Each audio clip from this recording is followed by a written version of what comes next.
Hello, people. It's showtime. Good morning, good afternoon. More importantly for me, good evening.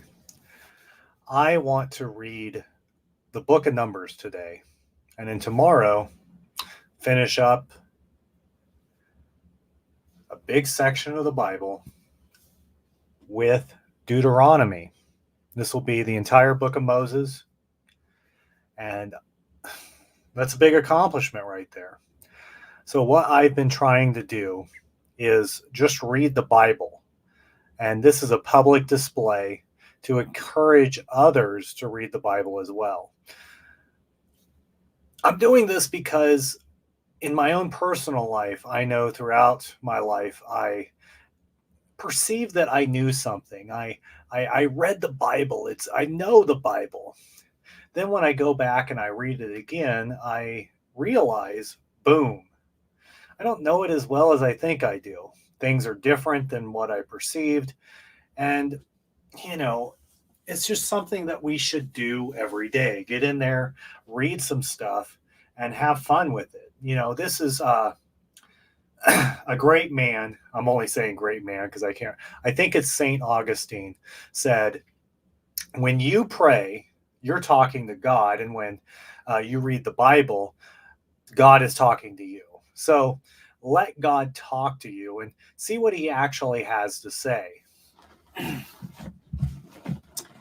Boom. There we go. So that's my pitch. I should make that like my daily pitch as I go through the scripture. I got grapes today. Those are quite good. Eat as much fruit and vegetables as you can because they're just downright good for you. They fill you up. And they give you like water without having to drink water. So you get plenty of liquids, you're hydrated, and all that sort of stuff. So I'm going to be eating those grapes while I read through Numbers, and I'll be drinking some soda. Without sugar, though, with aspartame. So here we go. We're going to pray, then we're going to get right down to business, okay? Let's get started. In the name of the Father, and the Son, and the Holy Spirit. Lord our God, we bless you. As we come together to ponder the scriptures, we ask you in your kindness to fill us with the knowledge of your will, so that, pleasing you in all things, we may grow in every good work. We ask this through the power of Christ our Lord. Amen. Okay, let's get started. I'll bring this up. Boom. Oh, I like to leave this comment too. Probably doesn't help, but for anybody that might be compelled to do so, please thumbs up the video. Leave a comment by saying hello and share on social media this video. Boom. Okay. My favorite thing is seeing people tell me, hey, how you doing? My name is blah, blah, blah. I've been here. Of course, I want you to thumbs up the video and share it. But my favorite thing is seeing people say, how you doing?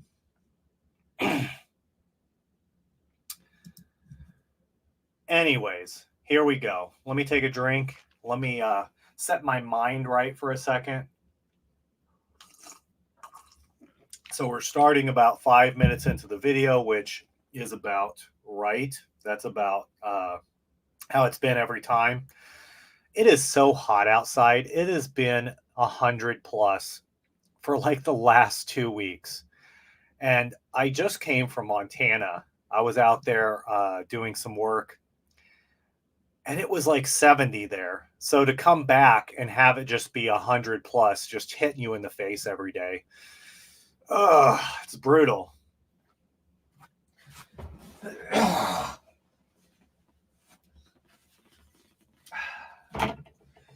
Okay, I am ready. Let's do this. Numbers chapter 1. In the second year after the Israelites' departure from the land of Egypt, on the first day of the second month, the Lord said to Moses at the tent of meeting in the wilderness of Sinai, "Take a census of the whole community by the Israelites, by clans and ancestral houses, registering by name each male individually. You and Aaron shall enroll in companies of the men in Israel of 20 years or more who are fit for military service.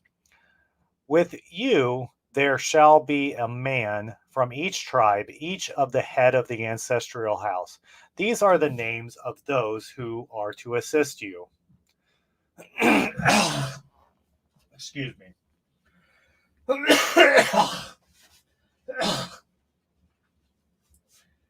I think I lodged it out. There we go.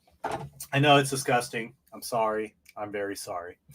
These are the names of those who are to assist you. From Reuben, Elzir, son of Shedeur. From Simeon, Shelmiel, son of Zordardashi. From Judah, Nahshon, son of Amminadab. From Issachar, Nethiel, son of Zur. From Zebulun, Eleb, son of Helon.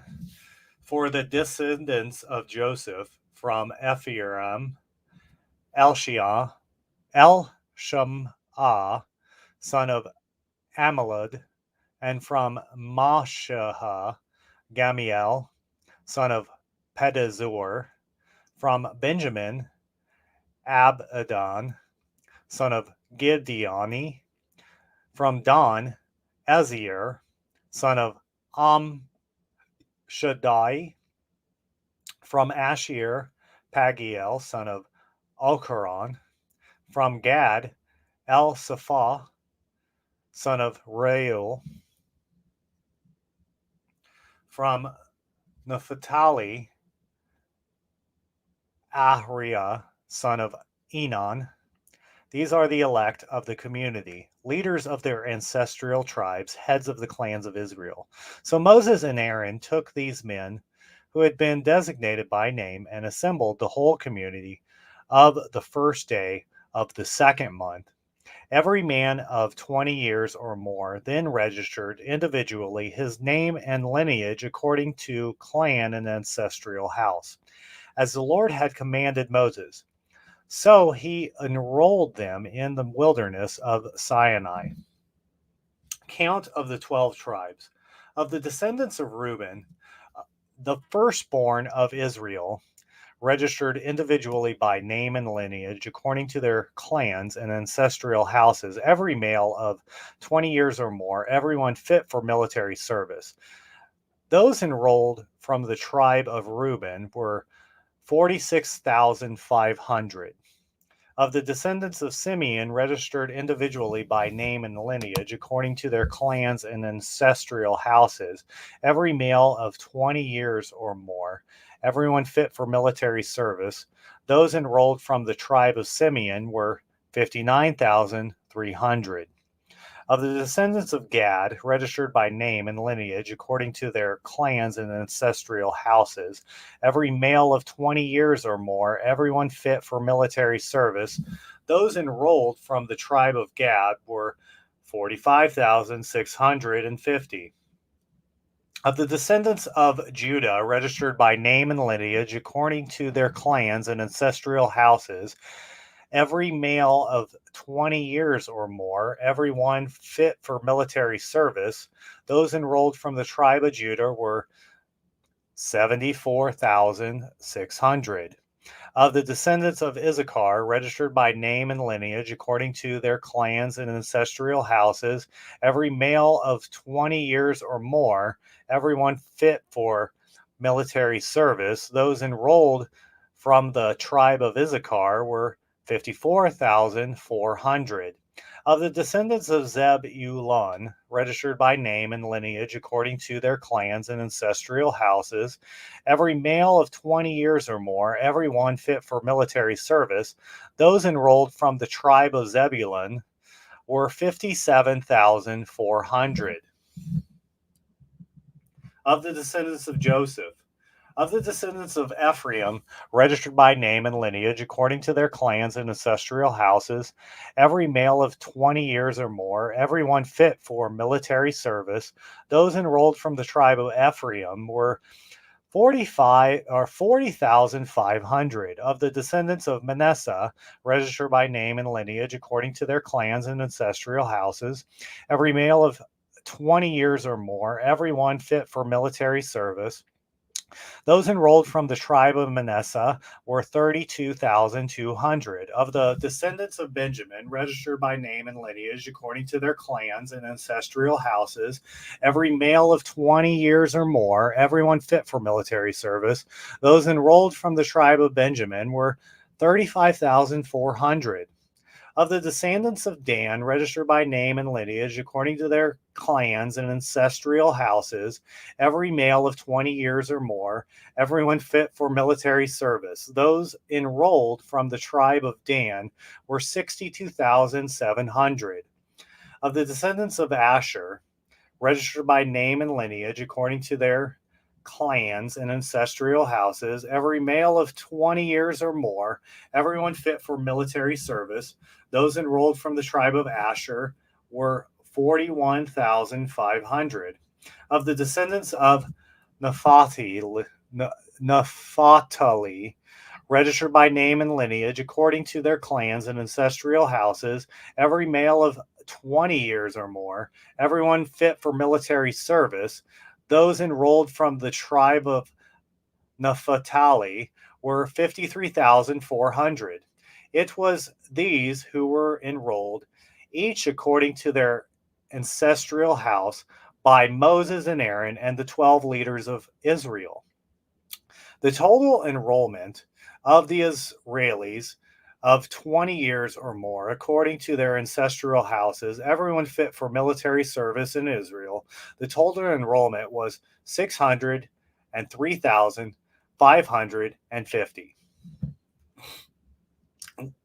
Now, the Levites were not enrolled by their ancestral tribe with the others, for the Lord told Moses, the tribe of Levi alone you shall not enroll, nor include in the census along with the other Israelites.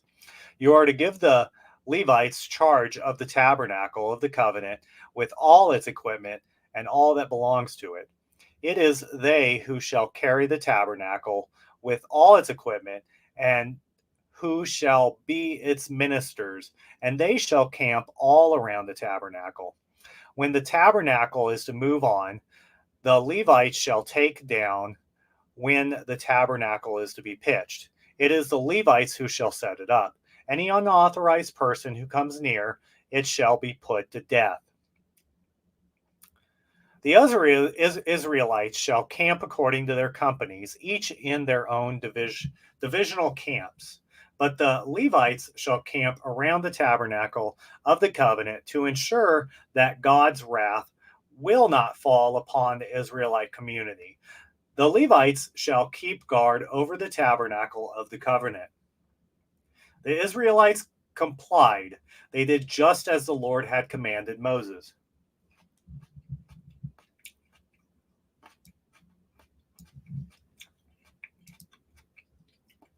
Numbers chapter 2.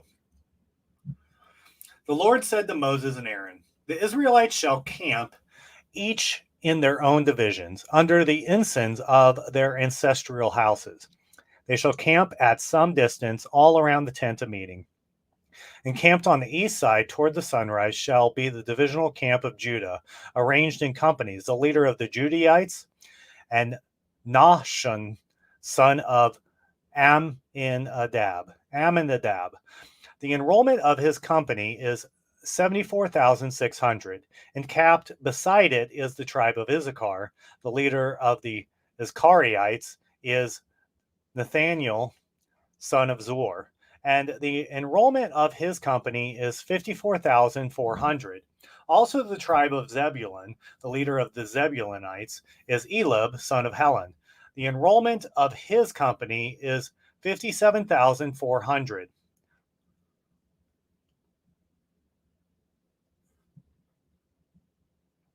The total enrollment of the camp of Judah by companies is 186,400. They shall be first on the march. The divisional camp of Reuben shall be on the south side by companies. The leader of the Reubenites is Elzor, son of Shedeur. The enrollment of his company is 46,500. Encamped beside it is the tribe of Simeon. The leader of the Simeonites is Shalom Eul,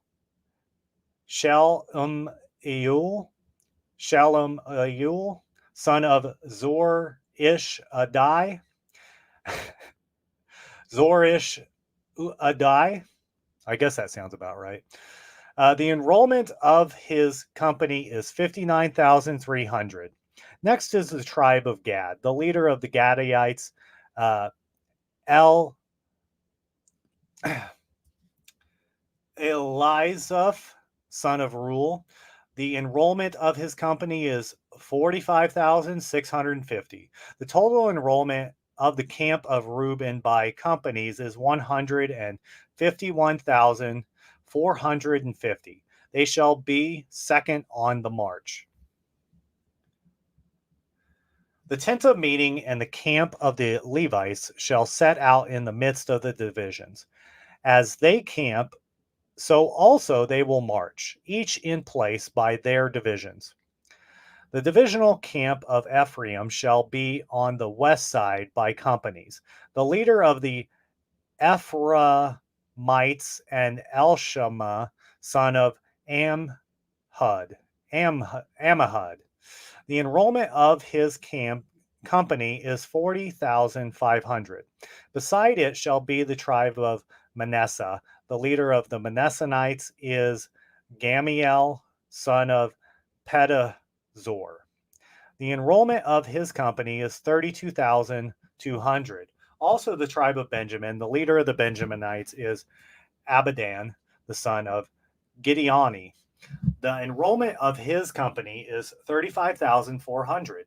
The total enrollment of the camp of Ephraim by companies is 108,100. Those shall be third on the march. The divisional camp of Dan shall be on the north side by companies. The leader of the Danites is Ozier, son of Amminashadadi. The enrollment of his company is 62,700. Encamped beside it shall be the tribe of Asher. The leader of the Asherites is Pagiel, son of Acharon, and the enrollment of his company is 41,500. Also, the tribe of Naphtali, the leader of the Naphtaliites, and Ara, the son of Inon, the enrollment of his company is 53,400. The total enrollment of the camp of Dan is 157,600. They shall be the last on the march by divisions. These are the enrollments of the Israelites according to their ancestral houses. The total enrollment of the camps by companies is 603,550. The Levites, however, were not enrolled with the other Israel. The Levites were the Israelites, however. I keep saying the wrong word. The Levites, however, were not enrolled with the other Israelites, just as the Lord had commanded Moses. The Israelites did just as the Lord had commanded Moses, both in camp and on the march. They were in their own divisions, everyone by clan and according to their ancestral house.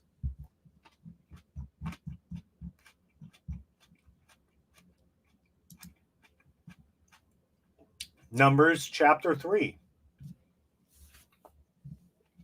These are the offspring of Aaron and Moses at the time of the Lord spoke to Moses on Mount Sinai. These are the names of Aaron's sons: Nadab, the firstborn, Abhu, Elzar, and Ithamar. These are the names of Aaron's sons, the anointed priest, whom were ordained to serve as priests.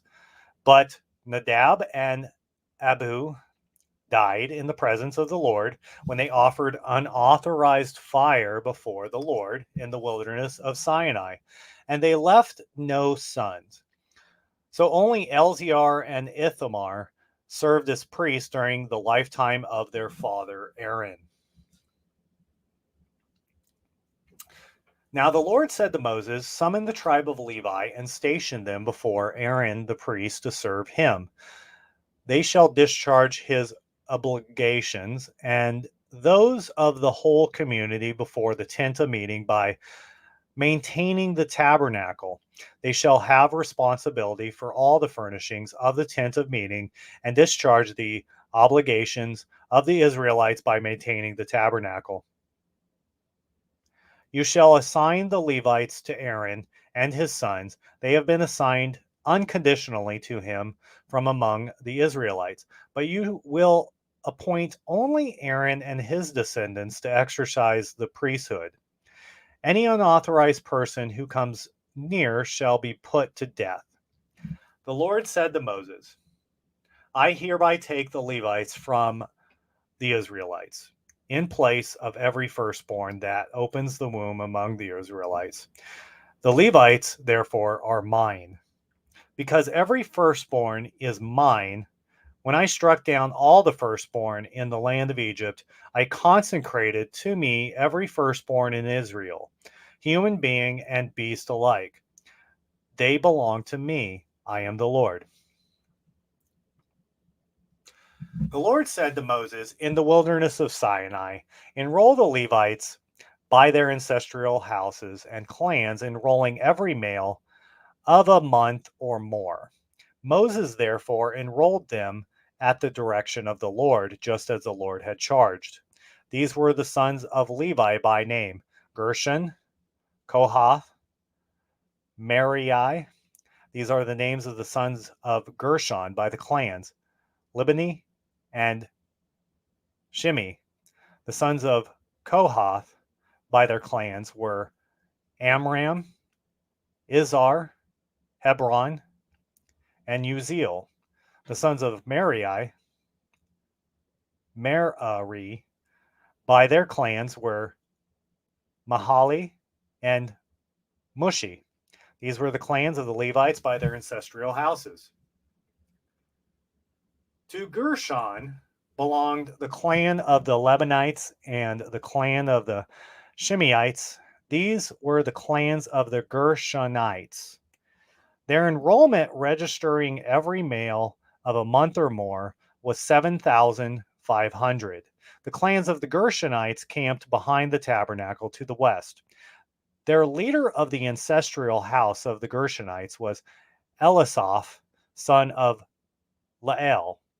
At the tent of meeting, their responsibility was the tabernacle, the tent, its covering, the curtain at the entrance of the tent of meeting, the hangings of the court, the curtain at the entrance of the court enclosing, both the tabernacle and the altar, and the ropes, however, pertained to their maintenance. To Kohath belonged the clans of the Amorites, the Izharites, the Hebronites, and the Uzielites. These were the clans of the Kohathites. Their enrollment, registering every male of a month or more, was 8,300. They were the ones who performed the duties of the sanctuary. The clans of the Kohathites camped on the south side of the tabernacle. And the leader of their ancestral house of the clan of the Kohathites was Elzaphan, son of Uziel.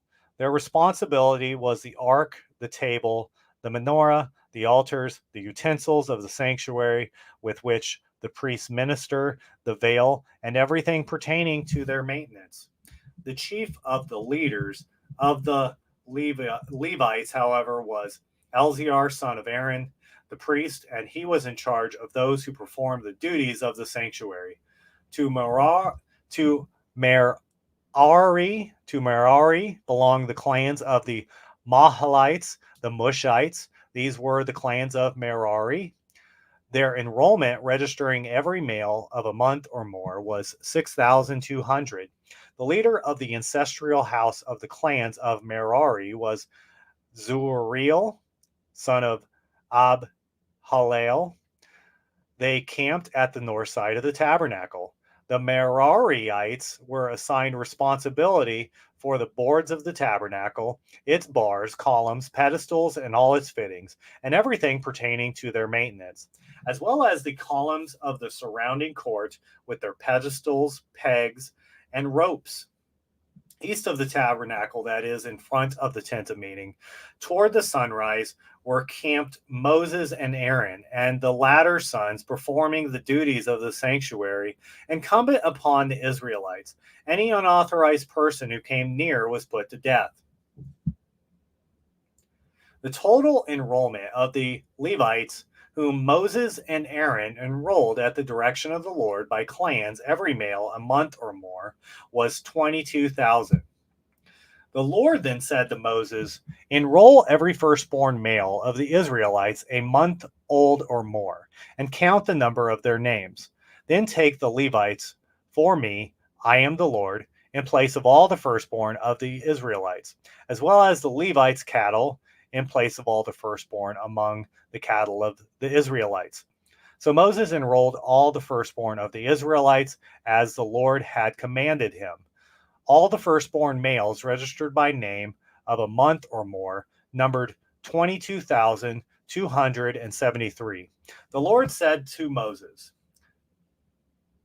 take the Levites in place of all the firstborn of the Israelites and the Levites' cattle in place of their cattle, that the Levites may belong to me. I am the Lord. As a redemption price for the 273 firstborn of the Israelites over and above the number of the Levites, you shall take 5 shekels for each individual, according to the sanctuary shekel, 20 gariffs to the shekel. Give the money to Aaron and his sons as a redemption price for the extra number. So Moses took the redemption money for those over and above the ones redeemed by the Levites. From the firstborn to the Israelites, he took the money, 1,365 shekels according to the sanctuary shekel. Then he gave this redemption money to Aaron and his sons at the direction of the Lord, just as the Lord had commanded Moses.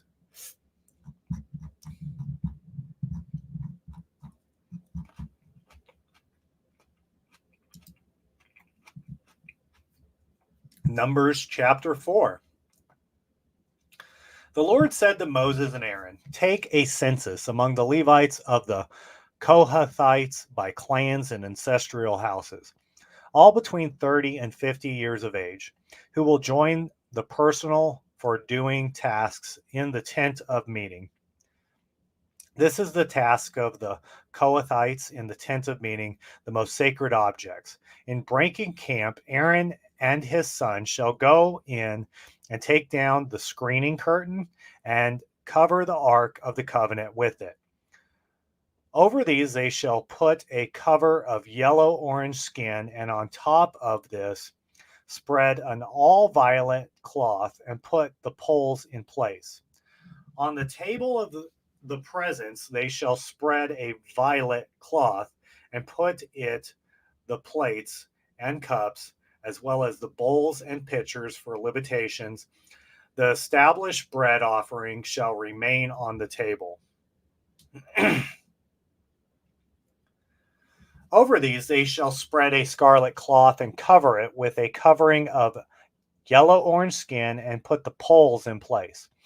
They shall use a violet cloth to cover the menorah of the light with its lamps, tongs, and trays, as well as the various containers of oil from which it is supplied. The menorah with all its utensils they shall then put in a covering of yellow-orange skin and place on a litter. Over the golden altar they shall spread a violet cloth, and cover this also with the covering of a yellow-orange skin, and put the poles in place. Taking the utensils of the sanctuary service, they shall put them in They should put them all in violet cloth and cover them with a covering of yellow orange skin. They shall then place them on a litter. After cleansing the altar of its ashes, they shall spread a purple cloth over it. On this they shall put all the utensils with which it is served, the fire pans, forks, shovels, basins, and all the utensils of the altar. They shall then spread a covering of yellow orange skin over this and put the poles in place. Only after Aaron and his sons have finished covering the sacred objects and all their utensils on breaking camp can the Kohathites enter to carry them, but they shall not touch the sacred objects. If they do, they will die. These then are the objects in the tent of meeting that the Kohathites shall carry. Elzar, son of Aaron the priest, shall be in charge of the oil for the light, the fragrant incense, the established grain offering, and the anointing oil. He shall be in charge of the whole tabernacle with all the sacred objects and utensils that are in it. The Lord said to Moses and Aaron, "Do not let the group of Kohathite clans perish from among the Levites, that they may live and not die when they approach the most sacred objects. This is what you shall do for them. Aaron and his son shall go in and assign to each of them his task and what he must carry. But the Kohathites shall not go in to look upon the sacred objects, even for an instant, or they will die." The Lord said to Moses, "Take a census of the Gershonites, also by ancestral houses and clans, enrolling all between 30 and 50 years of age, who shall join the personnel to do the work in the tent of meeting. This is the task of the clans of the Gershonites, what they must do and what they must carry. They shall carry the curtains of the tabernacle, the tent of meeting and its covering, and the outer wrapping of yellow orange skin, the curtain at the entrance of the tent of meeting, the hangings of the court, the curtain at the entrance of the gate to the gate of the court that encloses both the tabernacle and the altar, together with their ropes and all other objects necessary for their use. Whatever is to be done to maintain these things, they shall do. The service of the Gershonites shall be entirely under the direction of Aaron and his sons, with regard to what they must carry and what they must do. You shall list for them by name what they are to carry. This then is the task of the clans of the Gershonites of the tent of meeting, and they shall be under the supervision of Ithamar, son of Aaron, the priest. The Mariathites, too, you shall enroll by clans and ancestral houses, enrolling all between 30 and 50 years of age who will join the personnel to maintain the tent of meeting. This is what they shall be responsible for carrying with respect to all their service and tent of meeting: the boards of the tabernacle with its bars, columns, and pedestals, and the columns of the surrounding court with their pedestals, pegs, and ropes, including all their accessories and everything for their maintenance. You shall list by name the objects they shall be responsible for carrying.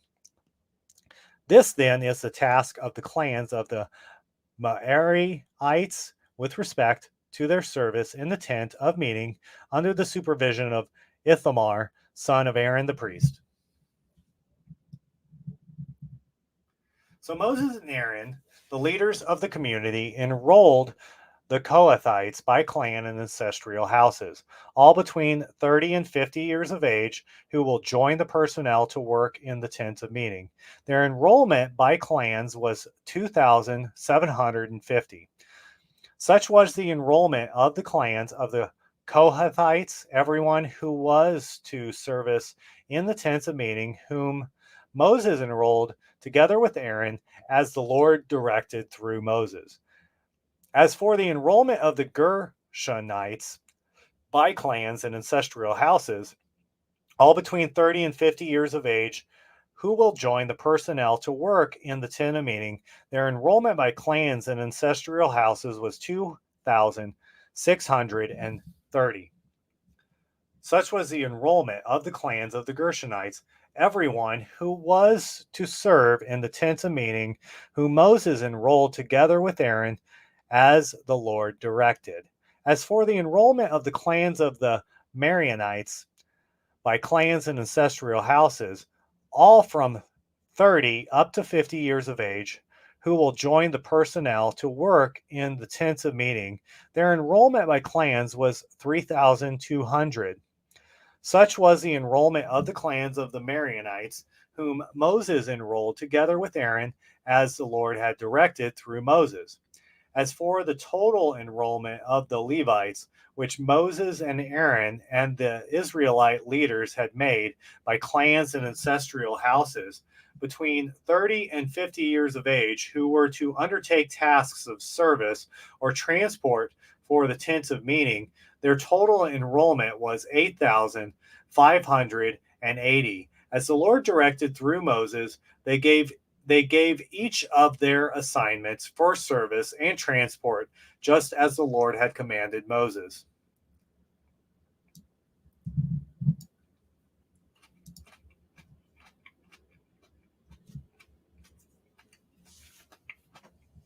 Numbers chapter 5.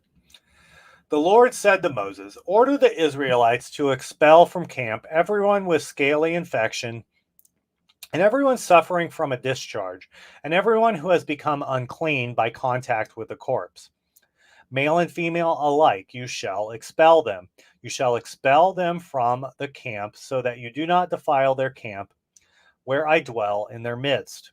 This the Israelites did, expelling them from the camp, just as the Lord had commanded Moses, so the Israelites did. The Lord said to Moses, "Tell the Israelites, if a man or a woman commits any offense against another person, thus breaking faith with the Lord, and thereby becomes guilty, that person shall confess the wrong that has been done, make restitution in full, and in addition give 1/5 of its value to the one who has been wronged. However, if there is no next of kin, one to whom restitution can be made, the restitution shall be made to the Lord, and shall fall to the priest, that is apart from the ram of atonement, with which the priest makes atonement for the guilty individual. Likewise, every contribution among the sacred offerings that the Israelites present to the priest will belong to him. Each shall possess his own sacred offerings. What is given to a priest shall be his. The Lord said to Moses, "Speak to the Israelites and tell them, if a man's wife goes astray and becomes unfaithful to him by virtue of a man having intercourse with her in secret from her husband, and she is able to conceal the fact that she has defiled herself for lack of a witness who might have caught her in the act, or if a man is overcome by a feeling of jealousy that makes him suspect his wife, and she has defiled herself, or if a man is overcome by a feeling of jealousy that makes him suspect his wife, and she has not defiled herself, then the man shall bring his wife to the priest as well as an offering on her behalf, 1/10 of an ephah of barley meal. However, he shall not pour oil on it, nor put frankincense over it, since it is a grain offering of jealousy, a grain offering of remembrance, which recalls wrongdoing. The priest shall first have the woman come forward and stand before the Lord. In the earthen vessel he shall take holy water, as well as some dust from the floor of the tabernacle, and put it in the water. Making the woman stand before the Lord, the priest shall uncover her head and place her hands, the grain offering of remembrance, that is, the grain offering of jealousy, while he himself shall hold the water of bitterness that brings a curse. Then the priest shall adjure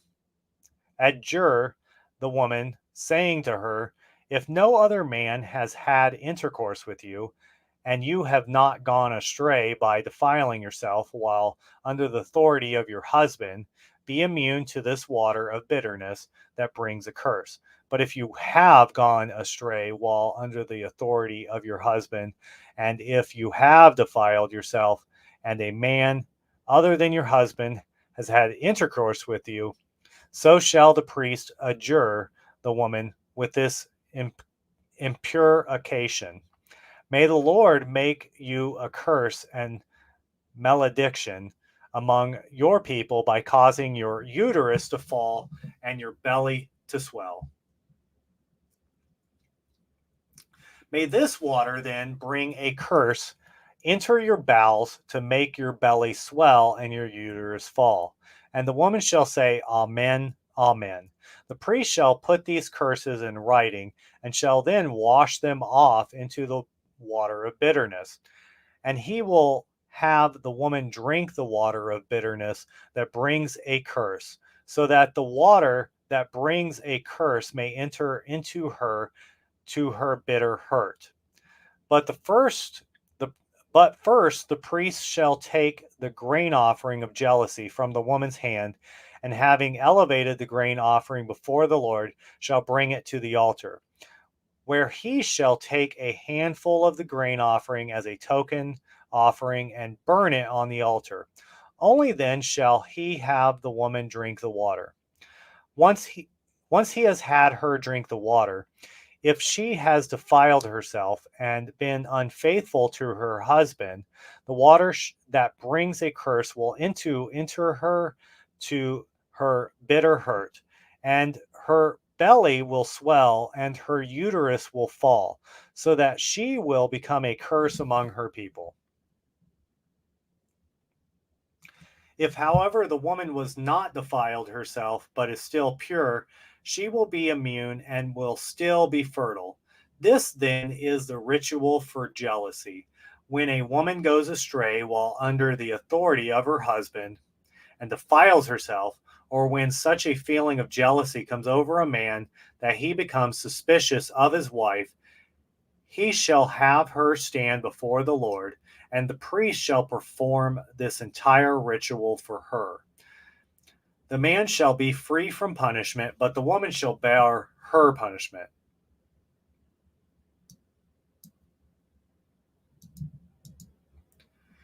Numbers chapter 6. The Lord said to Moses, speak to the Israelites and tell them, when men or women solemnly take the Nazarite vow to dedicate themselves to the Lord, they shall abstain from wine and strong drink. They may neither drink wine, vinegar or any kind of grape juice, or eat either fresh or dried grapes. As long as they are Nazarites, they shall not eat anything of the produce of the grapevine, not even the seeds or the skins. While they are under the Nazarite vow, no razor shall touch their hair until the period for their dedication to the Lord is over. They shall be holy, letting the hair of their heads grow freely. As long as they are dedicated to the Lord, they shall not come near a dead person. Not even for their father or mother, sister or brother, should they defile themselves when these die, since their heads bear their dedication to God. As long as they are Nazarites, they are holy to the Lord. If someone dies very suddenly in their presence, defiling their dedicated heads, they shall shave their heads on the day of their purification, that is, on the seventh day. On the eighth day, they shall bring 2 turtle doves or 2 pigeons to the priest at the entrance of the tent of meeting. The priest shall offer up one as a purification offering and the other as a burnt offering, thus making atonement for them for the sin they committed with respect to the corpse. On the same day, they shall reconsecrate their heads and rededicate themselves to the Lord for the period of their dedication, bringing a yearling lamb as a reparation offering. The previous period is not valid because they defiled their dedicated hands. This is the ritual for the Nazarites. When the period of their dedication is complete, they shall go to the entrance of the tent of meeting, bringing their offerings to the Lord, one unblemished yearling lamb for a burnt offering, one unblemished yearling ewe lamb for a purification offering, one unblemished ram as a communion offering, and a basket of unleavened cakes of bran flour mixed with oil, and of unleavened wafers spread with oil, along their grain offerings and libations. The priest shall present them before the Lord, and shall offer up the purification offering and the burnt offering for them. He shall then offer up the ram as a communion sacrifice to the Lord, along with a basket of unleavened cakes, and the priest will offer the grain offering and libation. Then at the entrance of the tent of meeting, the Nazarite shall shave his or her dedicated head, take the hair of the dedicated head, and put it in the fire under the communion sacrifice. After the Nazarite has shaved off the dedicated hair, the priest shall take a boiled shoulder of the ram, as well as one unleavened cake from the basket, and one unleavened wafer, and shall put them in the hands of the Nazarite. The priest shall then elevate them as an elevated offering before the Lord. They are an offering belonging to the priest, along with the brisket of the elevated offering and the leg of the contribution. Only after this may the Nazarite drink wine. This, then, is the law of the Nazarites, that is, what they vow as their offering to the Lord in accord with their dedication, apart from anything else which their means may allow. In keeping with the vow they take, so shall they do, according to the law of their dedication. The Lord said to Moses, "Speak to Aaron and his sons and tell them, this is how you shall bless the Israelites. Say to them, the Lord bless you and keep you. The Lord let his face shine upon you and be gracious to you. The Lord look upon you kindly and give you peace. So shall they invoke my name upon the Israelites, and I will bless them."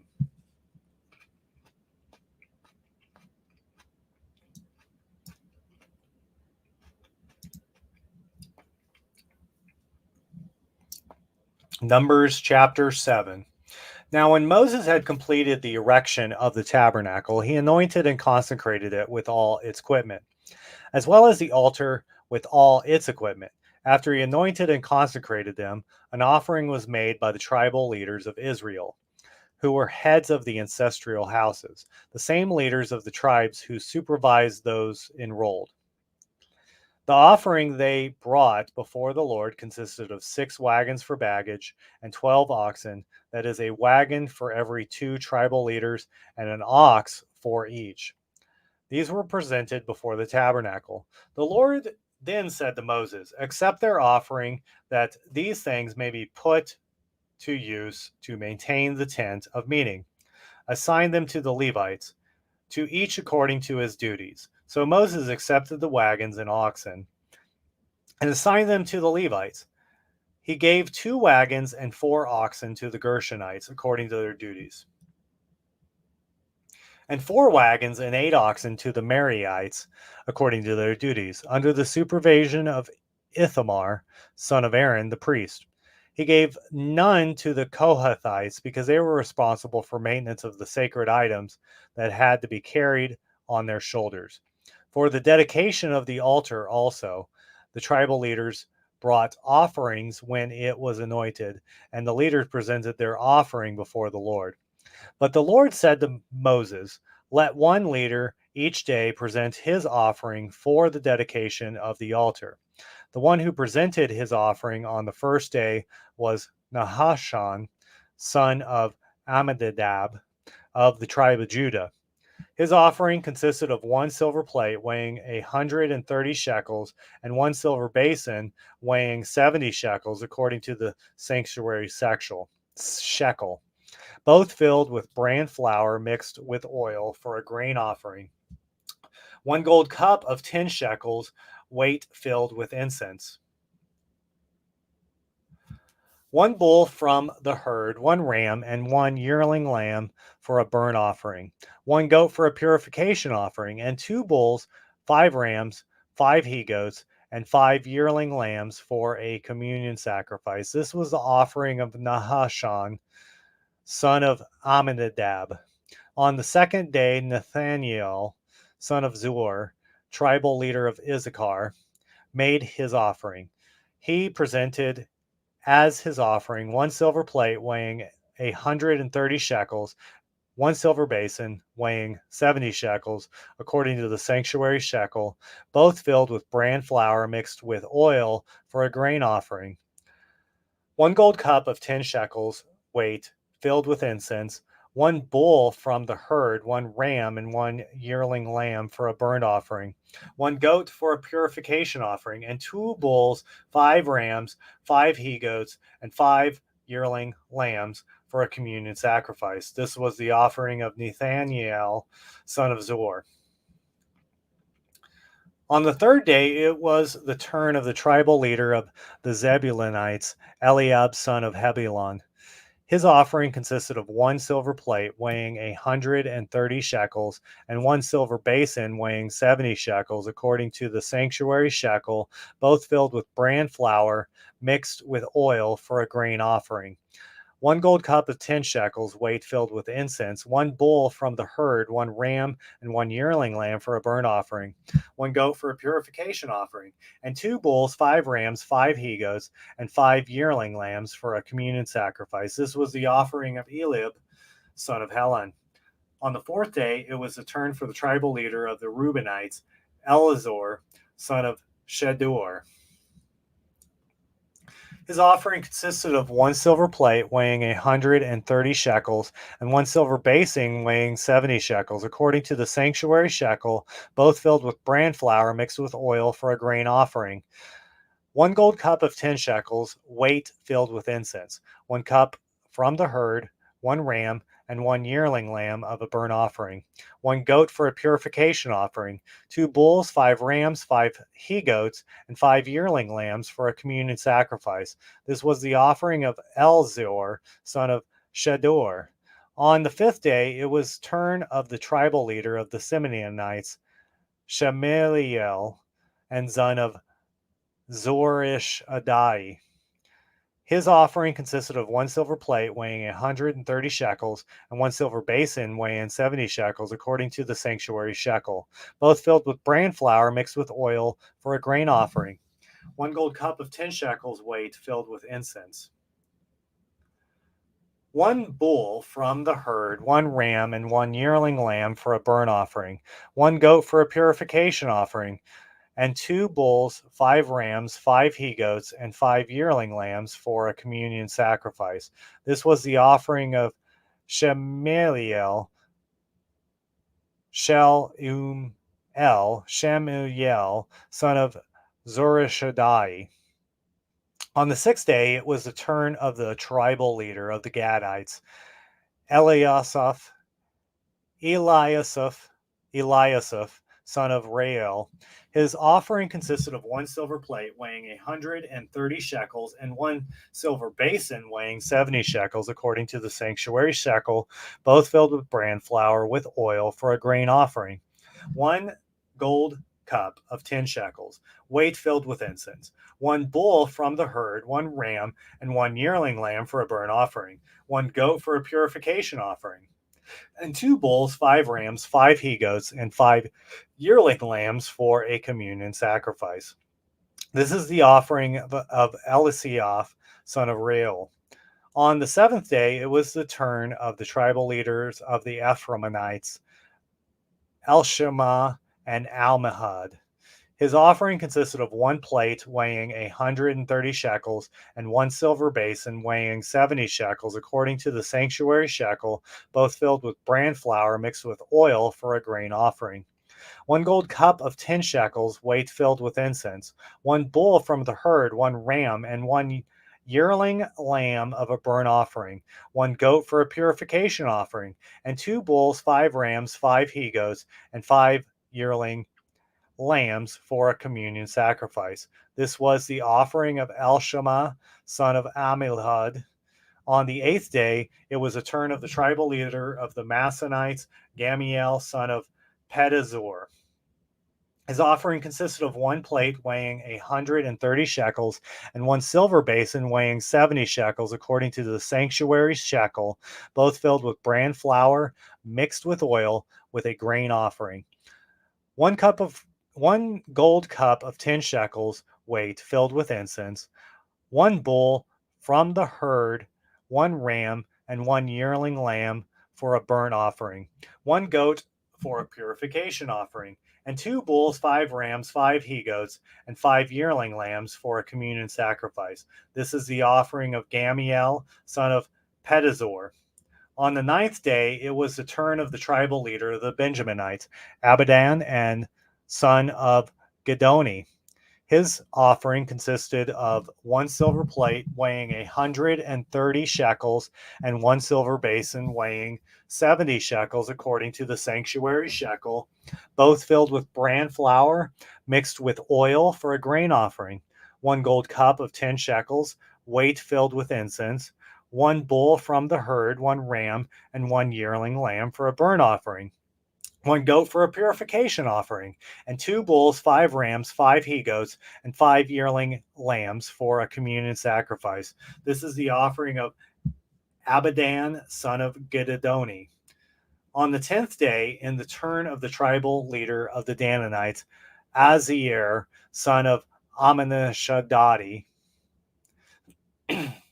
His offering consisted of one silver plate weighing 130 shekels and one silver basin weighing 70 shekels, according to the sanctuary shekel, both filled with bran flour mixed with oil for a grain offering, one gold cup of 10 shekels, weight filled with incense, one bull from the herd, one ram, and one yearling lamb for a burnt offering, one goat for a purification offering, and 2 bulls, 5 rams, 5 he-goats, and 5 yearling lambs for a communion sacrifice. And this was the offering of Ahaziah, son of Aminashadai. On the 11th day, it was the turn of the tribal leader for the Asherites, Pagiel, son of Acharon. His offering consisted of one silver plate weighing 130 shekels and one silver basin weighing 70 shekels, according to the sanctuary shekel, both filled with bran flour mixed with oil for a grain offering, one gold cup of 10 shekels weight filled with incense, one bull from the herd, one ram, and one yearling lamb for a burnt offering, one goat for a purification offering, 2 bulls, 5 rams, 5 he-goats, and 5 yearling lambs for a communion sacrifice. This was the offering of Pagiel, son of Achron. On the 12th day, it was the turn of the tribal leader of the Naphtalites, Ara, son of Onan. His offering consisted of one silver plate weighing 130 shekels and one silver basin weighing 70 shekels, according to the sanctuary shekel, both filled with bran flour mixed with oil for a grain offering, one gold cup of 10 shekels, weight filled with incense, one bull from the herd, one ram, and one yearling lamb for a burnt offering, one goat for a purification offering, and 2 bulls, 5 rams, 5 he-goats, and 5 yearling lambs for a communion sacrifice. This is the offering of Ahariah, son of Enan. These were the offerings for the dedication of the altar given by the tribal leaders of Israel on the occasion of its anointing: 12 silver plates, 12 silver basins, 12 gold cups. Each plate weighed 130 shekels, and each silver basin 70. So that the silver of these vessels amounted to 2,400 shekels, according to the sanctuary shekel. The 12 gold cups that were filled with incense weighed 10 shekels apiece, according to the sanctuary shekel, so that all gold cups of the gold cups amounted to 120 shekels. The animals for the burnt offerings were in all 12 bulls, 12 rams, and 12 yearling lambs. With their grain offerings for the purification offerings were 12 goats. The animals for the communion sacrifices were in all 24 bulls, 60 rams, 60 he-goats, and 60 yearling lambs. These, then, were the offerings for the dedication of the altar after it was anointed.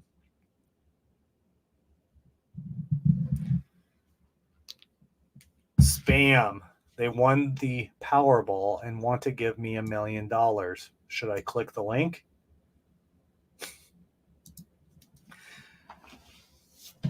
Let me take a drink real quick. That chapter is probably the most brutal in the Bible.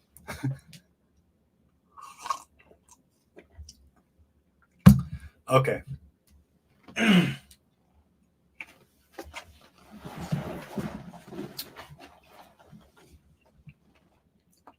Most brutal in terms of reading. I'll leave it at that. The Lord said, okay, Numbers chapter 8. The Lord said to Moses, speak to Aaron and say, when you set up the menorah lamps, have the 7 lamps throw their light in front of the menorah. Aaron did so, setting up the menorah lamps to face the area in front of the menorah, just as the Lord had commanded Moses. This is the construction of the menorah, hammered gold from its base to its bowls. It was hammered according to the pattern which the Lord had shown Moses, so he made the menorah. The Lord said to Moses, take the Levites from among the Israelites and cleanse them. This is what you shall do to them to cleanse them. Sprinkle them with the water of purification, have them shave their whole bodies and wash their garments, and so cleanse themselves. Then they shall take a bull from the herd, along with its grain offering of bran flour mixed with oil, and you shall take another bull from the herd for a purification offering. Bringing the Levites before the tent of meeting, you shall assemble also the whole community of the Israelites. When you have brought the Levites before the Lord, the Israelites shall lay their hands upon them. Aaron shall then present the Levites before the Lord as an elevated offering from the Israelites, that they may perform the service of the Lord. The Levites in turn shall lay their hands on the heads of the bulls, offering one as a purification offering and the other as a burnt offering to the Lord, to make atonement for the Levites. Then you shall take the Levites' stand before Aaron and his sons, and you shall present them as an elevated offering to the Lord. Thus you shall separate the Levites from the rest of the Israelites, and the Levites shall belong to me. Only then shall the Levites enter upon their service in the tent of meeting, when you have cleansed them and presented them as an elevated offering. For they, among the Israelites, are totally dedicated to me. I have taken them for myself in place of everyone that opens the womb, the firstborn of all the Israelites. Indeed, all the firstborn among the Israelites, human being and beast alike, belong to me. I consecrated them to myself on the day that I killed all the firstborn in the land of Egypt. But I have taken the Levites in place of all the firstborn Israelites. And among them, the Israelites I have given to Aaron and his son, these Levites, who are to be dedicated to perform the service of the Israelites in the tent of meeting and to make atonement for them, so that no plague may strike among the Israelites should they come too near the sanctuary. This then is what Moses and Aaron and the whole community of the Israelites did with respect to the Levites. The Israelites did exactly as the Lord had commanded Moses concerning them. When the Levites had purified themselves and washed their garments, Aaron presented them as an elevated offering before the Lord and made atonement for them to cleanse them. Only then did they enter upon their service in the tent of meeting under the supervision of Aaron and his sons, exactly as the Lord had commanded Moses concerning the Levites, so it was done with regard to them.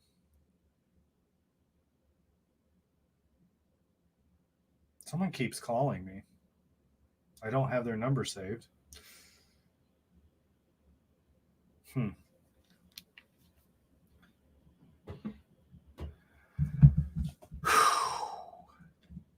I know that it's taken me an hour only to get okay, let me finish this part. The Lord said to Moses, this is the rule of the Levites. Everyone 25 years or more shall join the personnel in the service of the tent of meeting, but everyone 50 on up shall retire from the workforce and serve no more. They shall assist their fellow Levites in the tent of meeting in performing their duties, but they shall not do the work. This then is how you are to regulate the duties of the Levites. Yes. So I know it's taken me an hour to read 8 chapters, which is unusual. But a lot of these chapters are like 3 chapters in one. So I think the chapters get shorter, if I remember right, and I should be blazing through them pretty soon. Numbers chapter 9. The Lord said to Moses with the wilderness of Sinai in the first month of the second year following the departure of the land of Egypt, tell the Israelites to celebrate the Passover at the prescribed time.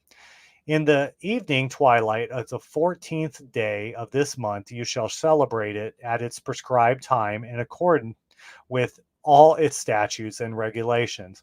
So Moses told the Israelites to celebrate the Passover, and they did celebrate the Passover on the 14th day of the first month during the evening twilight in the wilderness of Sinai, just as the Lord had commanded Moses, so the Israelites did. There were some, however, who were unclean because of a human corpse, and so they could not celebrate the Passover that day. These men came up to Moses and Aaron that same day, and they said to them, although we are unclean because of a human corpse, why should we be deprived by presenting the Lord's sack offering at its prescribed time along with the other Israelites? Moses answered them, wait, so that I can learn what the Lord will command in your regard. And the Lord then said to Moses, speak to the Israelites. If any one of you or your descendants is unclean because of a human corpse or is absent on a journey, you may still celebrate the Lord's Passover, but you shall celebrate it in the second month on the 14th day of that month during the evening twilight, eating it with unleavened bread and bitter herbs, and not leaving any of it over till morning, nor breaking any of its bones, but observing all the statutes of the Passover. However, anyone who is clean and not away from a journey, yet fails to celebrate the Passover, shall be cut off from his people for not presenting the Lord's offering at the prescribed time. That person shall bear the consequences of this sin. If an alien who lives among you would celebrate the Lord's Passover, it shall be celebrated according to the statutes and regulations for the Passover. You shall have the same law for the resident alien as for the native of your land. On the day when the tabernacle was erected, the cloud covered the tabernacle, the tent of the covenant. But from evening until morning, it took on the appearance of fire over the tabernacle. It was always so. During the day, the cloud covered the tabernacle, and at night had the appearance of fire. When the cloud rose from the tent, the Israelites would break camp. Whenever the cloud settled, the Israelites would pitch camp. At the direction of the Lord, the Israelites broke camp, and at the Lord's direction, they pitched camp. As long as the cloud stayed over the tabernacle, they remained in camp. Even when the cloud lingered many days over the tabernacle, the Israelites kept the charge of the Lord and would not move on. Yet if it happened, the cloud was over the tabernacle only for a few days at the direction of the Lord, they stayed in camp, and at the Lord's direction, they broke camp. If it happened, the cloud remained there only from evening until morning. When the cloud rose in the morning, they would break camp. Whether the cloud lifted during the day or the night, they would then break camp. Whether the cloud lingered over the tabernacle for 2 days or for a month or longer, the Israelites remained in camp and did not break camp. But when it lifted, they broke camp. As a direction of the Lord, they pitched camp, and at the direction, they broke camp. They kept the charge of the Lord as the Lord directed them through Moses.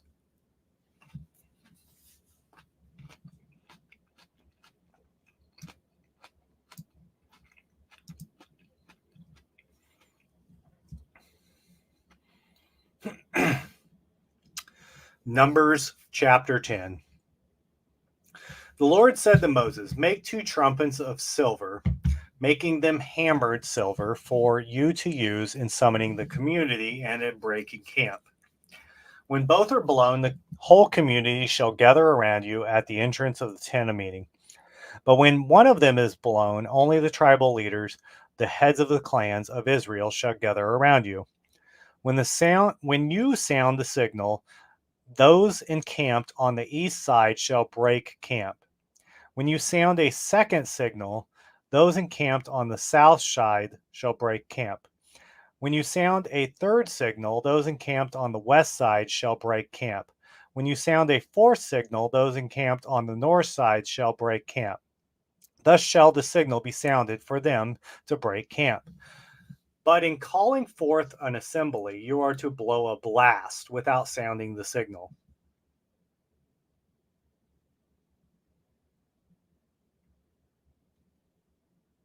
Oh, I got I read the comment and then I got messed up.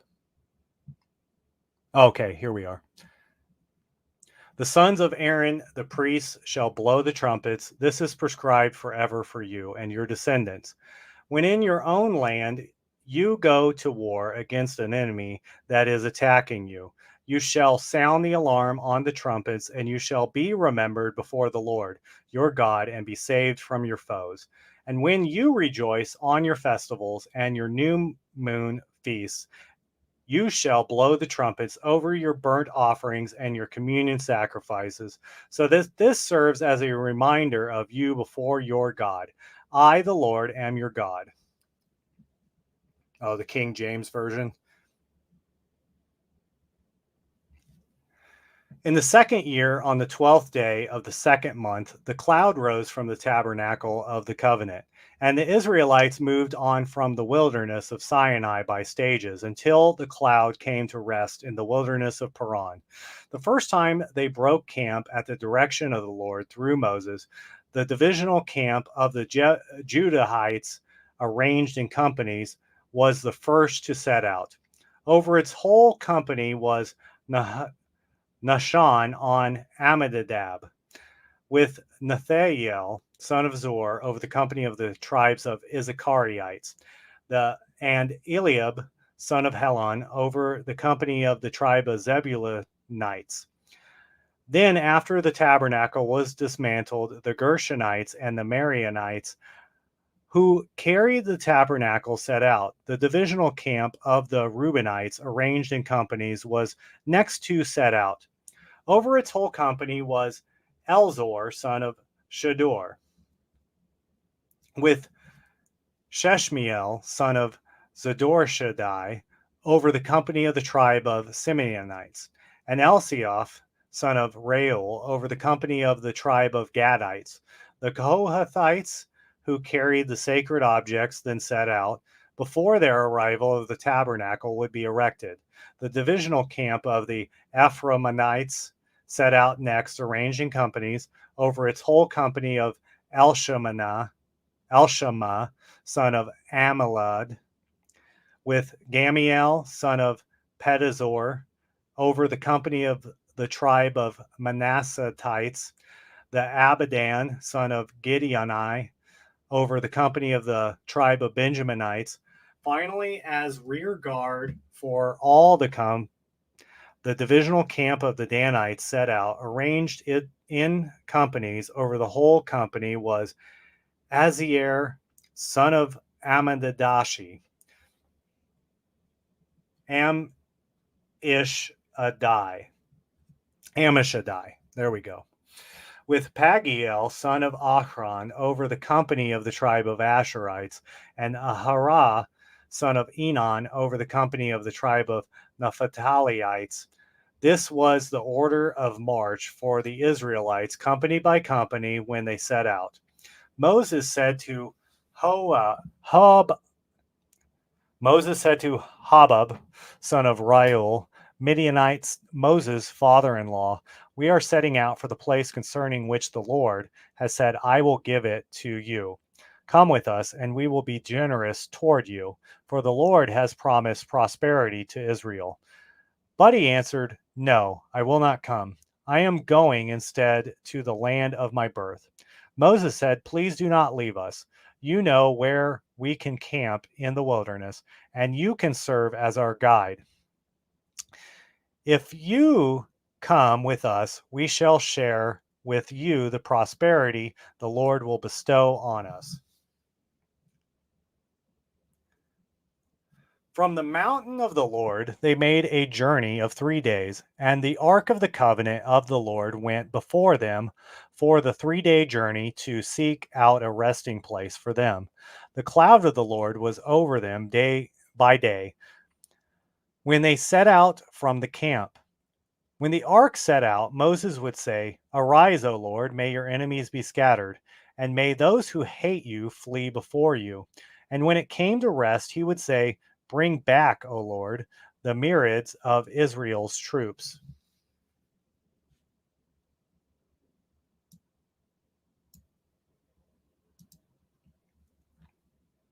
Now the people complained bitterly in the hearing of the Lord, and when he heard it, his wrath flared up, so that the Lord's fire burned among them and consumed the outskirts of the camp. But when the people cried out to Moses, he prayed to the Lord, and the fire died out.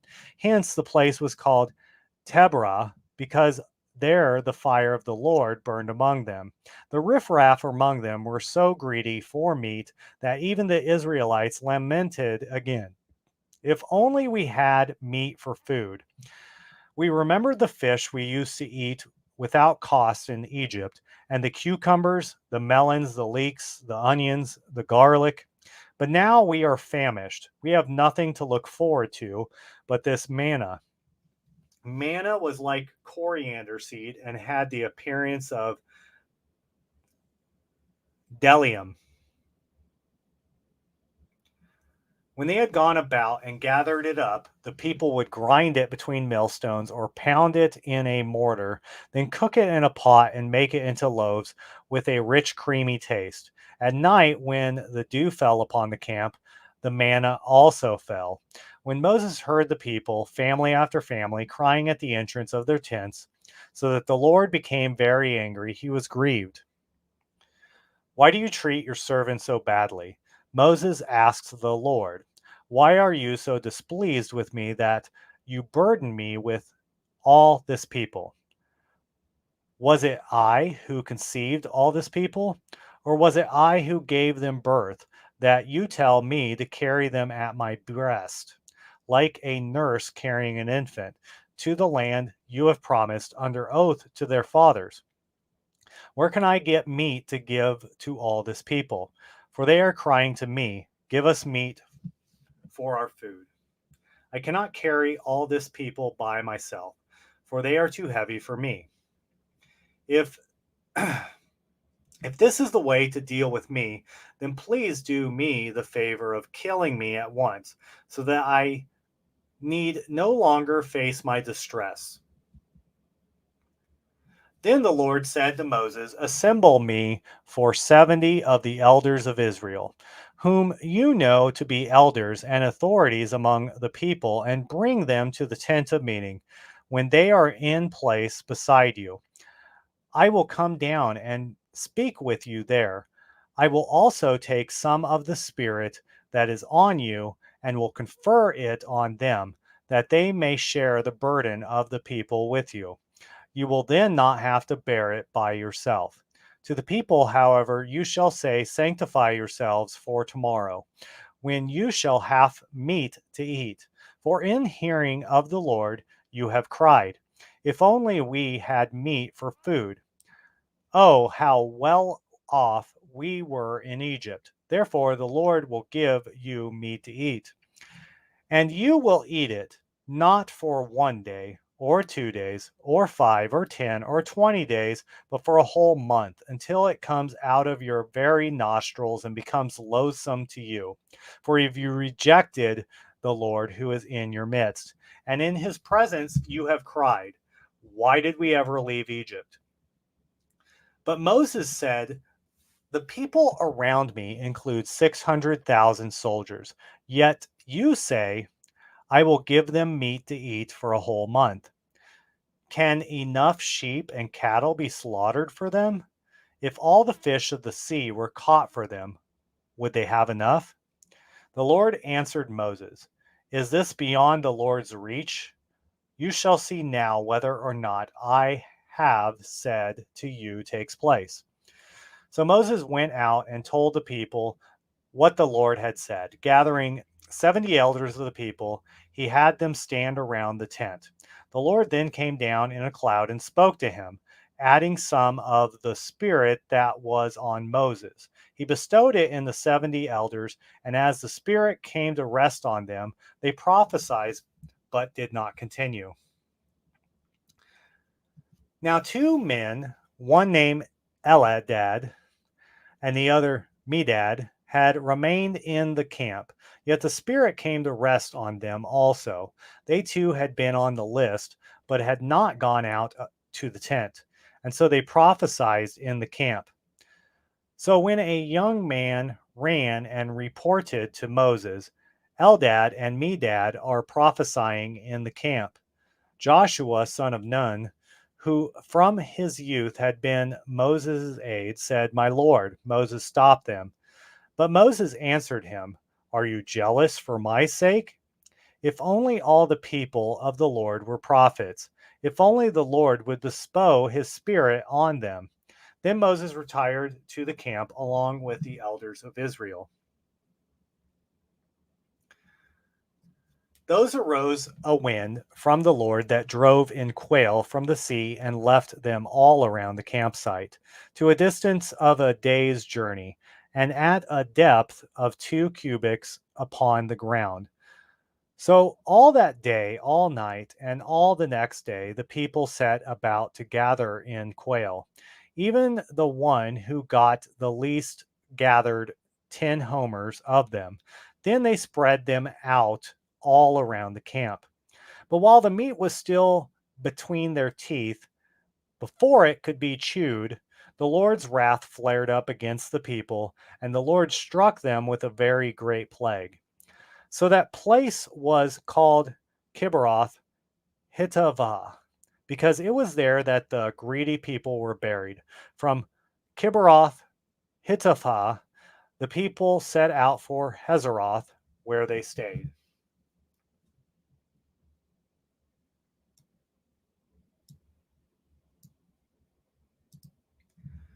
Numbers chapter 12. Miriam and Aaron spoke against Moses on the pretext of the Cushite woman he had married, for he had in fact married a Cushite woman. They complained, Is it through Moses alone that the Lord has spoken? Has he not spoken through us also? And the Lord heard this. Now the man Moses was very humble, more than anyone else on earth. So at once the Lord said to Moses and Aaron and Miriam, Come out, you three, in the tent of meeting. And the three of them went. Then the Lord came down in a column of cloud, and standing at the entrance of the tent, called Aaron and Miriam. Both when both came forward, the Lord said, Now listen to my words. If there are prophets among you, in visions I reveal myself to them. In dreams I speak to them. Not so with my servant Moses. Throughout my house he is worthy of trust. Face to face I speak to him, plainly and not in riddles. The likeness of the Lord he beholds. Why then do you refer Why then do you not fear to speak against my servant Moses? And so the Lord's wrath flared against them, and he departed. Now the cloud withdrew from the tent, and there was Miriam, stricken with a scaly infection white as snow. When Aaron turned toward Miriam and saw her stricken with snow white scales, he said to Moses, Ah, my Lord, please do not charge us with the sin that we have foolishly committed. Do not let her be like the stillborn baby that comes forth from its mother's womb with its flesh half consumed. Then Moses cried out to the Lord, Please, not this, please heal her. But the Lord answered Moses, Suppose her father had spit in her face. Would she not bear the shame for 7 days?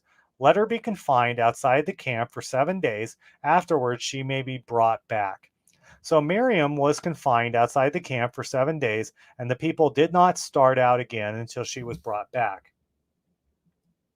After that, the people set out from Hazeroth and encamped in the wilderness of Paran.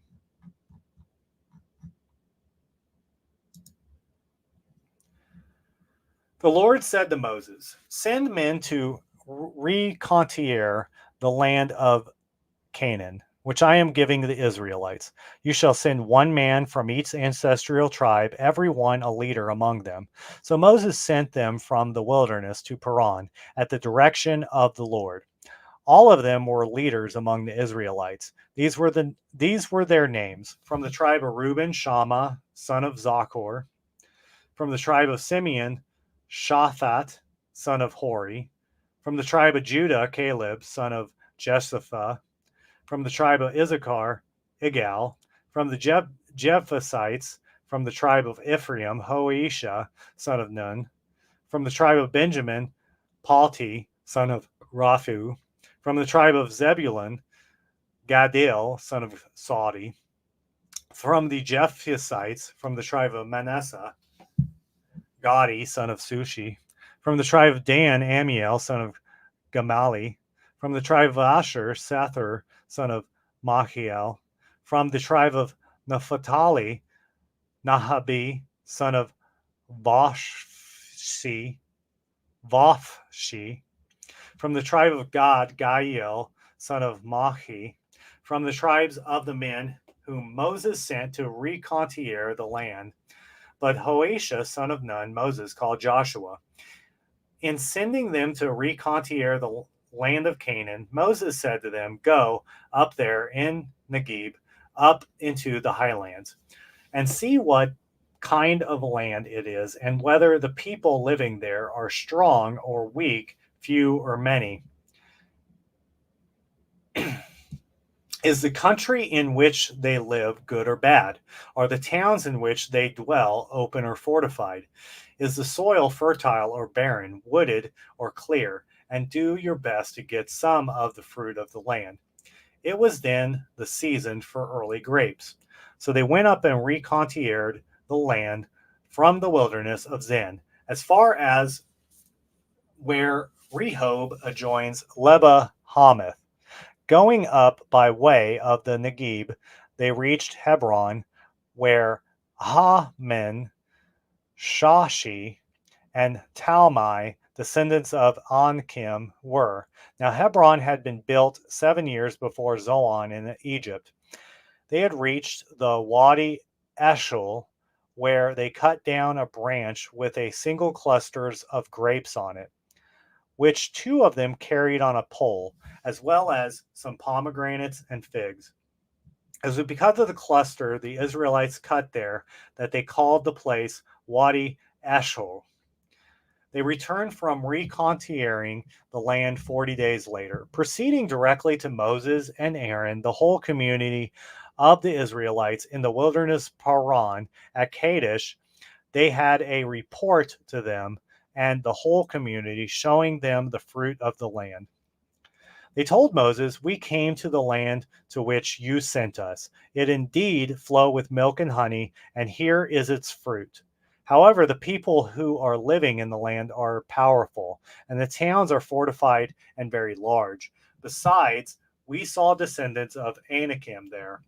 The Amalekites live in the region of Negeb. Hittites, Jebusites, Amorites dwell in the highlands, and the Canaanites along the sea and the banks of the Jordan." Caleb, however, quieted the people before Moses and said, "We ought to go up and seize the land, for we can certainly prevail over it."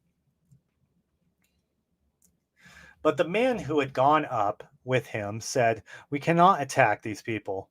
They are too strong for us." They spread discouraging reports among the Israelites about the land they had reconquered, saying, "The land that we went through and reconquered is a land that consumes its inhabitants, and all the people we saw there are huge. There we saw the Nephilim, the Ankim are from the Nephilim. In our own eyes, we seemed like mere grasshoppers, and so we must have seemed to them."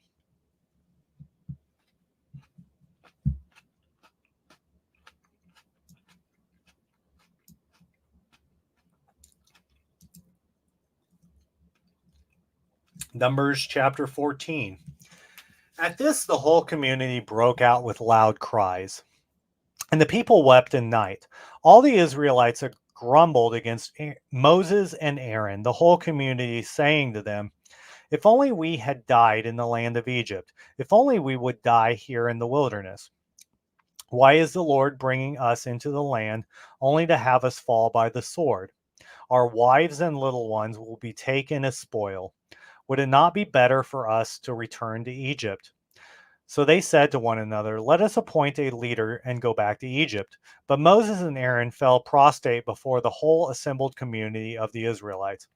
Why Joshua, son of Nun, and Caleb, son of Jephunneh, who had been among those, had reconnoitered the land, tore their garments, and said to the whole community of the Israelites, "The land which we went through and reconnoitered is an exceedingly good land. If the Lord is pleased with us, he will bring us into this land and give it to us, a land which flows with milk and honey. Only do not rebel against the Lord. You need not be afraid of the people of the land, for they are but food for us. Their protection has left them, but the Lord is with us. Do not fear them." The whole community threatened to stone them, but the glory of the Lord appeared at the tent of meeting to all the Israelites. And the Lord said to Moses, "How long will this people spurn me? How long will they not trust me, despite all the signs I have performed among them? I will strike them with pestilence and disown them. Then I will make of you a nation greater and mightier than they." But Moses said to the Lord, "The Egyptians will hear this, for by your power you brought out this people from among them. They will tell the inhabitants of this land who have heard that you, the Lord, are in the midst of this people. You, Lord, who directly revealed yourself. Your cloud stands over them, and you go before them by day in a column of cloud, by night in a column of fire. If now you slay this people all at once, the nations who have heard such reports of you will say, 'The Lord was not able to bring this people into the land he swore to give to them. That is why he slaughtered them in the wilderness.' Now then, may my Lord's forbearance be great, even as you have said. The Lord is slow to anger and abounding in kindness, forgiving an iniquity and rebellion, yet certainly not declaring the guilty guiltless, but punishing children to the third and fourth generation for their parents' iniquity. Pardon then the iniquity of this people, for keeping with the great kindness, even as you have forgiven them from Egypt until now." The Lord answered, "I pardoned them as you have asked. Yet by my life and the Lord's glory that fills the whole earth, of all the people who have seen my glory and the signs I did in Egypt and in the wilderness, and who nevertheless have put me to the test 10 times already and have not obeyed me, no one shall see the land which I promised an oath to their ancestors. None of those who have spurned me shall see it. As for my servant Caleb, because he has a different spirit and follows me unreservedly, I will bring him into the land which he entered, and his descendants shall possess it. But now, since the Amalekites and the Canaanites are living in the valleys, turn away tomorrow and set out into the wilderness by way of the Red Sea road." And the Lord said to Moses and Aaron, "How long will this wicked community grumble against me? I have heard the grumblings of the Israelites against me. Tell them, 'Be my life, oracle of the Lord, I will I will do to you just as what I have heard you say. Here in the wilderness your dead bodies shall fall. Of all your men of 20 years or more enrolled in your registration who grumbled against me, none of you shall enter the land where I solemnly swore to settle you, except Caleb, son of Jephunneh, and Joshua, son of Nun. Your little ones, however, who you said would be taken as spoil, I will bring in, and they shall know the land you rejected. But as for you, your body shall fall here in the wilderness, while your children will wander for 40 years, suffering for your infidelity, till the last of your lies dead in the wilderness, corresponding to the number of days you spent recontouring the land. 40 days you shall bear your punishment, 1 year for each day, 40 years. Thus you will realize what it means to oppose me. I, the Lord, have spoken, and I will surely do this to this entire wicked community that conspired against me. Here in the wilderness, they shall come to their end, and there they will die. And the men whom Moses had sent to reconnoiter the land, and who on returning had set the whole community grumbling against him by spreading discouraging reports about the land, these men who had spread discouraging reports about the land were struck down by the Lord and died. Only Joshua, son of Nun, and Caleb, son of Jephunneh, survived of all the men who had gone to reconnoiter the land. When Moses repeated these words to the Israelites, the people mourned greatly. Early the next morning, they started up high to the hill country, saying, "Here we are, ready to go up to the place that the Lord spoke of, for we did wrong." But Moses said, "Why are you now transgressing the Lord's order? This cannot succeed. Do not go up, because the Lord is not in your midst. Do not allow yourself to be struck down by your enemies, for the Amalekites, the Canaanites, will face you, and you will fall by the sword. You have turned back from following the Lord. Therefore, the Lord will not be with you." Yet they dared to go up high into the hill country, even though neither the ark of the covenant of the Lord nor Moses left the camp. And the Amalekites, the Canaanites who dwell in that hill country, came down and defeated them, beating them back as far as Hormah.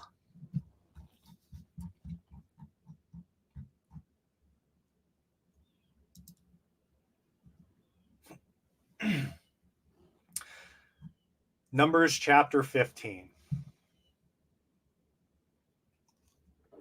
The Lord spoke to Moses, "Speak to the Israelites and say to them, when you enter the land that I am giving you for your settlements, if you make the land an oblation from the herd or from the flock, either a burnt offering or a sacrifice to fulfill a vow or a voluntary offering, or for one of your festivals to produce a pleasing aroma for the Lord, the one presenting the offering shall be present to the Lord a grain offering, a tenth of a measure of bran flour mixed with a fourth of a hin of oil, as well as wine for a libation, a fourth of a hin. You will do this with the burnt offering or the sacrifice for each lamb. Alternatively, for a ram, you shall make a grain offering of 2/10 of a measure of bran flour mixed with a third of a hin of oil, and for a libation, a third of a hin of wine, thereby presenting a pleasing aroma to the Lord. If you make an offering from the herd, either a burnt offering or a sacrifice to fulfill a vow, or as a communion offering to the Lord, with it a grain offering of 3/10 of a measure of bland flour mixed with half a hin of oil will be presented. And you will present for a libation half a hin of wine, a sweet smelling oblation to the Lord.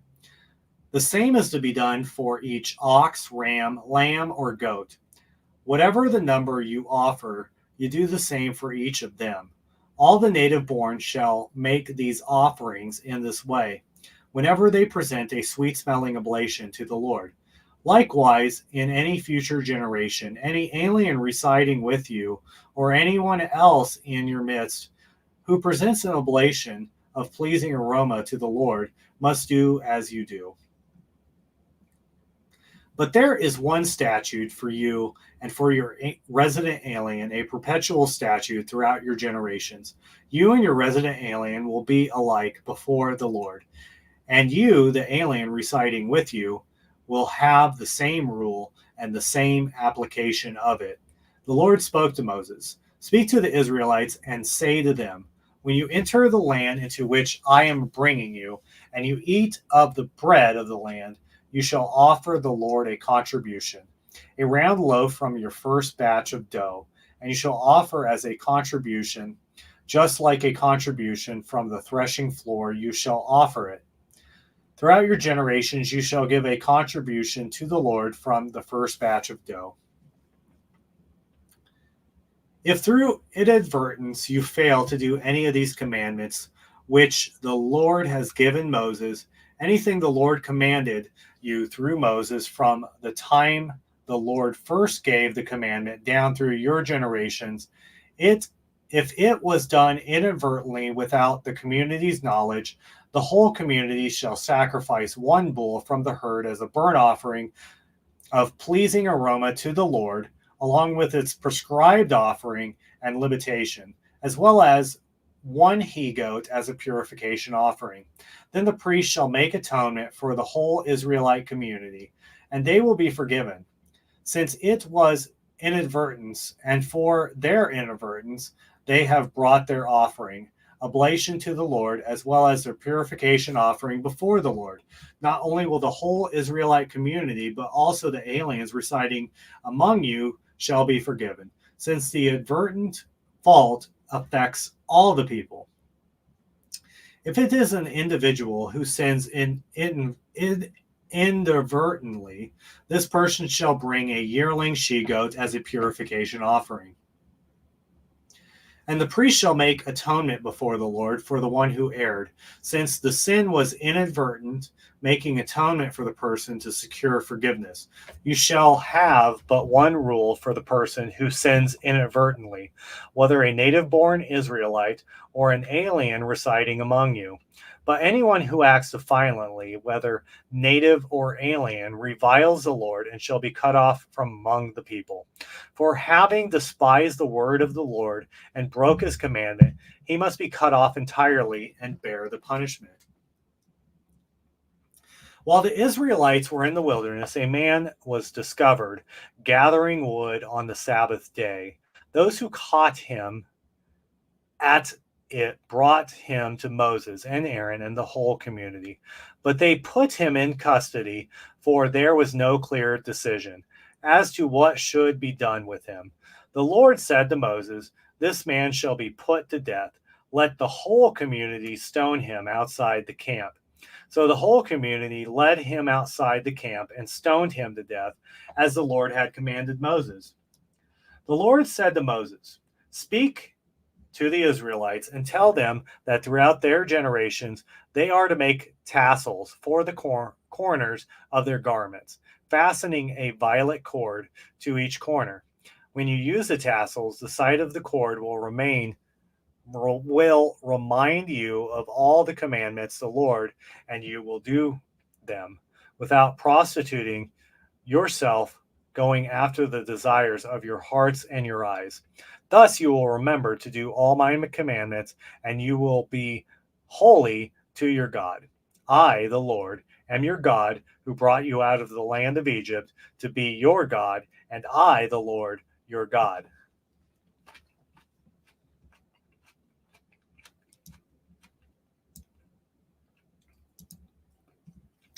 Numbers chapter 16.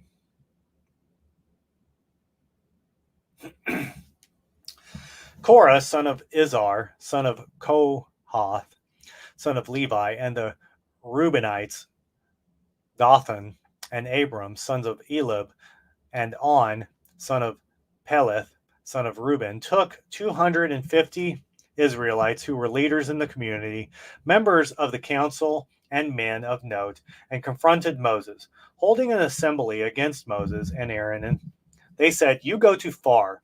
The whole community, all of them, are holy, and the Lord is in their midst. Why then should you set yourselves over the Lord's assembly?" When Moses heard this, he fell prostrate.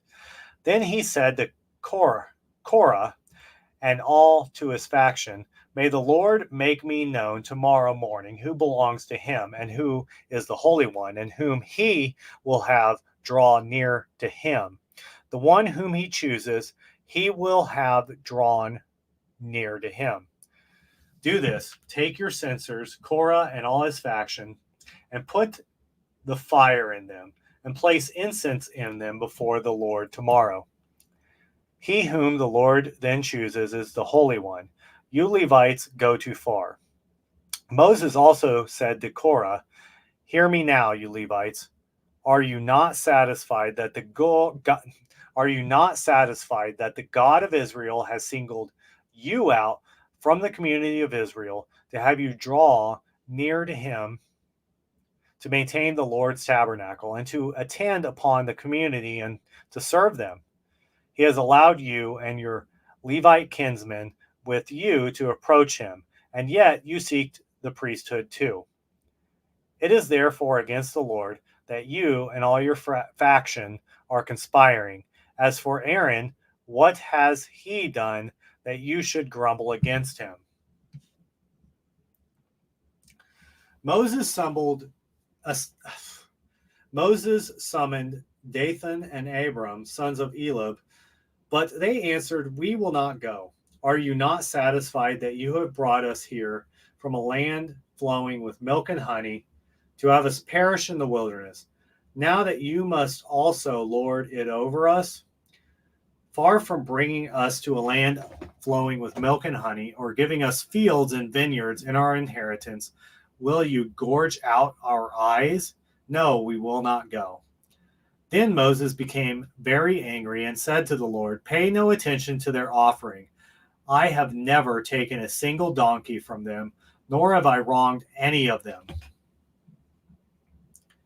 Moses said to Korah, you and all your faction shall appear before the Lord tomorrow, you and they and Aaron too.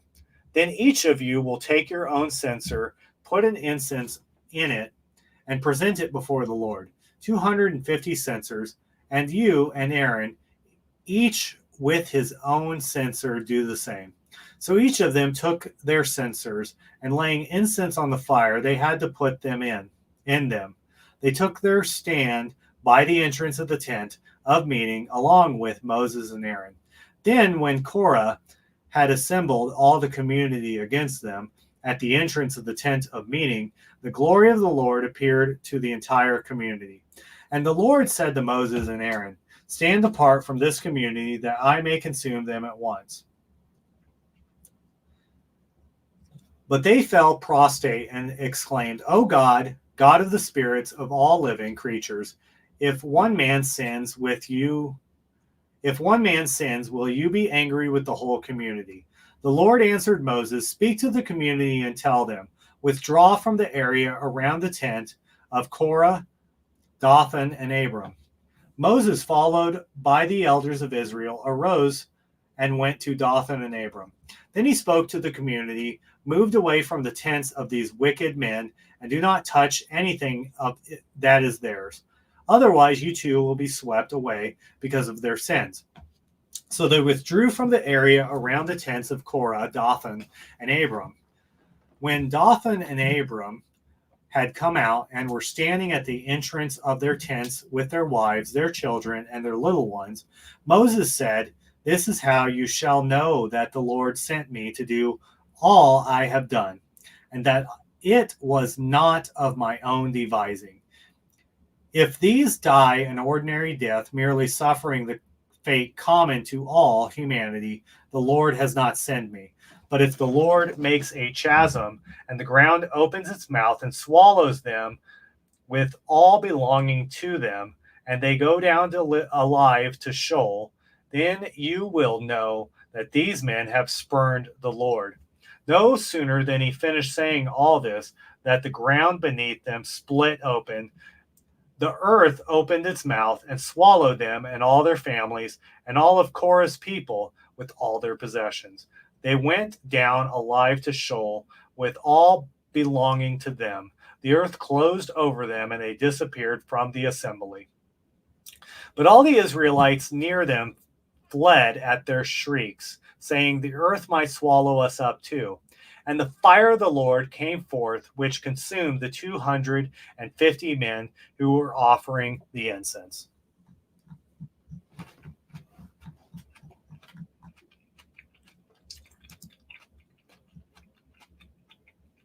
Numbers chapter 17.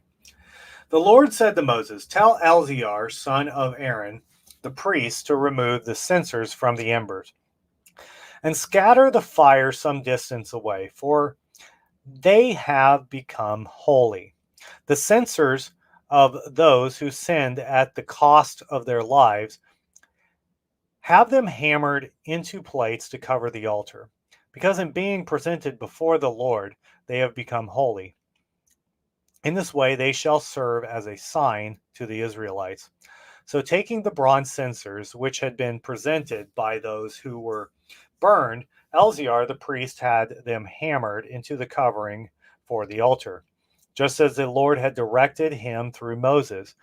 This was to be a reminder to the Israelites that no unauthorized person, no one who was not a descendant of Aaron, should draw near to offer incense before the Lord, lest he meet the fate of Korah and his faction. The next day, the whole Israelite community grumbled against Moses and Aaron, saying, "You have killed the people of the Lord." But while the community was assembling against them, Moses and Aaron turned toward the tent of meeting, and the cloud now covered it, and the glory of the Lord appeared. Then Moses and Aaron came to the front of the tent of meeting, and Lord said to Moses, "Remove yourselves from this community, that I might consume them at once." But they fell prostrate. Then Moses said to Aaron, "Take your censer of fire from the altar, in it, lay incense on it, and bring it quickly to the community to make atonement for them, for wrath has come forth from the Lord, and the plague has begun." Aaron took his censer just as Moses directed and ran in among the assembly, where the plague had already begun among the people. Then he offered the incense and made atonement for the people, while standing there between the living and the dead, and so the scourge was checked. There were excuse me. There were 14,700 dead from the scourge, in addition to those who died because of Korah. When the scourge had been checked, Aaron returned to Moses at the entrance of the tent of meeting. The Lord said to Moses, "Speak to the Israelites and get from them a staff for each ancestral house, 12 staffs in all, from all the leaders of the ancestral houses. Write each man's name on his staff, and write Aaron's name on Levi's staff. For each head of an ancestral house shall have a staff. Then deposit them in the tent of meeting in front of the covenant where I meet you. The staff of the man whom I choose shall sprout. Thus I will rid myself of the Israelites grumbling against you." So Moses spoke to the Israelites, and all their leaders gave them staffs, 12 in all, one from each leader of their ancestral houses, and Aaron's staff was among them. Then Moses deposited the staffs before the Lord in the tent of the covenant. The next day, when Moses entered the tent of the covenant, Aaron's staff, representing the house of Levi, had sprouted. It had put forth sprouts, produced blossoms, and borne ripe almonds. So Moses brought out all the staffs from the Lord's presence to all the Israelites, and each one identified his own staff and took it. Then the Lord said to Moses, "Put back Aaron's staff in front of the covenant for safekeeping as a sign to a rebellious, so that their grumbling against me may cease and they may not die." Moses did this just as the Lord had commanded him. So he did. Then the Israelites claimed to Moses, "We will perish. We are lost. We are all lost. Anyone who approaches the tabernacle of the Lord will die. Will there be no end to our perishing?"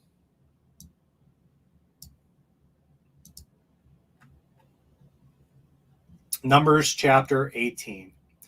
The Lord said to Aaron, "You and your sons, as well as your ancestral house with you, shall be responsible for any sin with respect to the sanctuary, but only you and your sons with you shall be responsible for any sin with respect to your priesthood. You shall also present with you your kinsmen of the tribe of Levi, your ancestral tribe, that you may be joined to you, and assist you while you and your sons with you are in front of the tent of the covenant.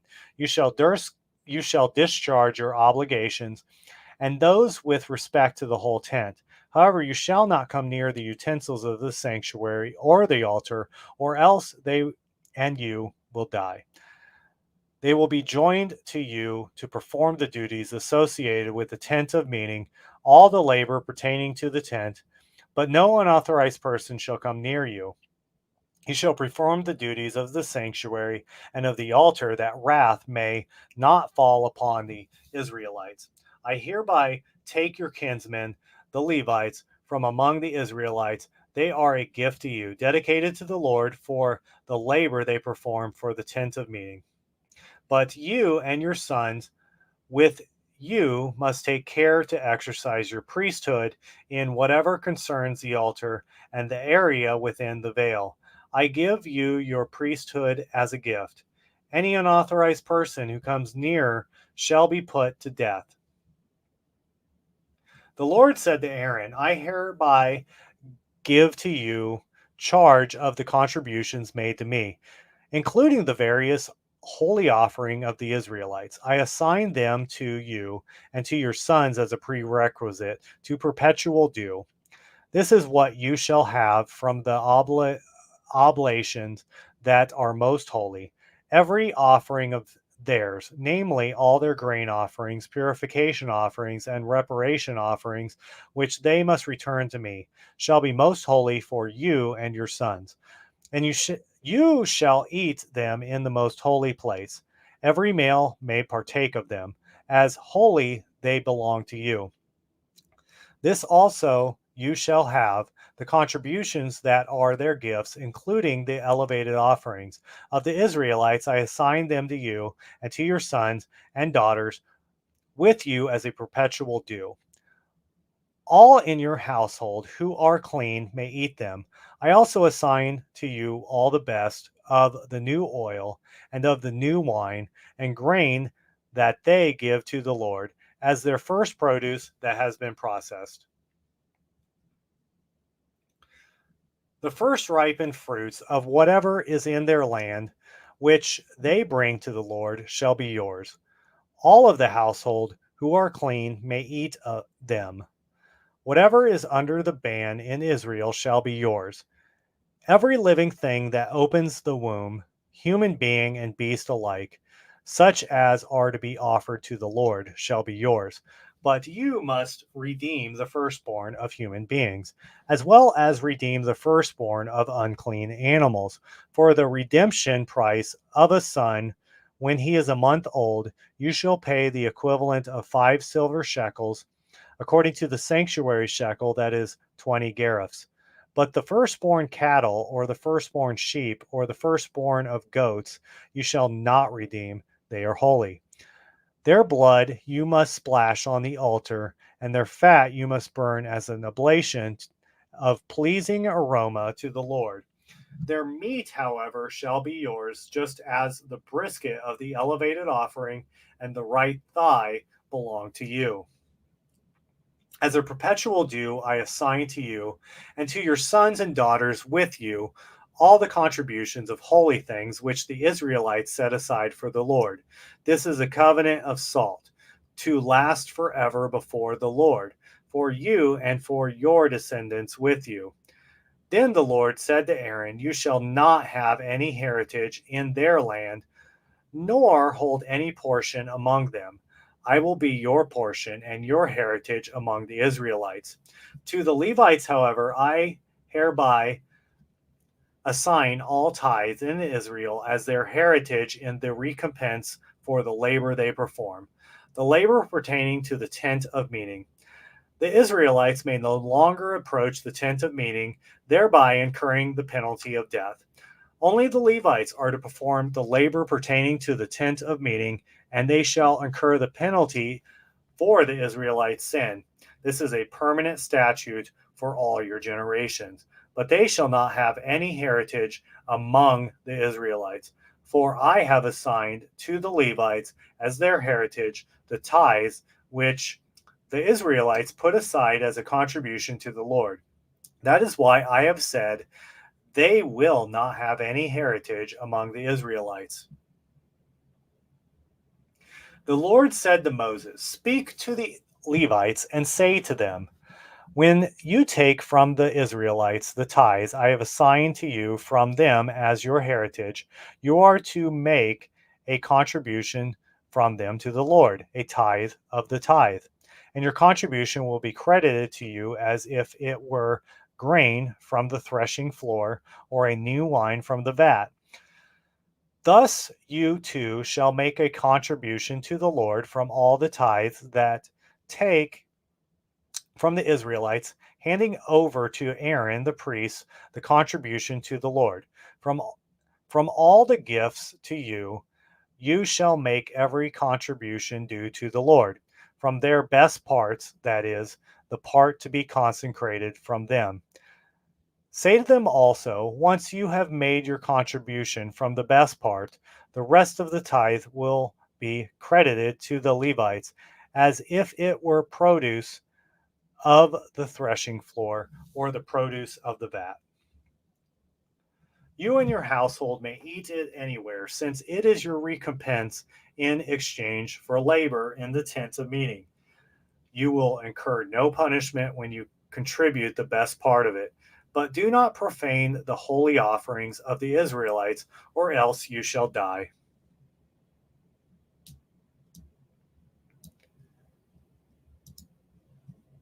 Numbers chapter 19. The Lord spoke to Moses and Aaron. This is a statute for the ritual which the Lord has commanded. Tell the Israelites to produce for you a red heifer without defect and free from every blemish, and on which no yoke has ever been laid. You will give it to Eleazar the priest, and it will be led outside the camp and slaughtered in their presence. Eleazar the priest will take some of its blood on its finger and sprinkle it 7 times toward the front of the tent of meeting. Then the heifer will be burned in its sight. It'll be burned with its hide and flesh, its blood and dung. And the priest will take cedar wood, hyssop, and scarlet yarn and throw them into the fire in which the heifer is being burned. The priest shall then wash his garments and bathe his body in water. Afterward, he will enter the camp. The priest remains unclean until the evening. Likewise, the one who burned the heifer shall wash his garments in water, bathe his body in water, and be unclean until evening. Then somebody who is clean shall gather up the ashes of the heifer and deposit them in clean place outside the camp. There they are to be kept to prepare purification water from the Israelite community. This is a purification offering, and the one who has gathered up ashes of the heifer shall also wash his garments and be unclean until evening. This is a permanent statute, both for the Israelites and for the alien residing among them. Those who touch those who touch the corpse of any human being will be unclean for 7 days. They shall purify themselves with the water on the 3rd and on the 7th day, and then be clean.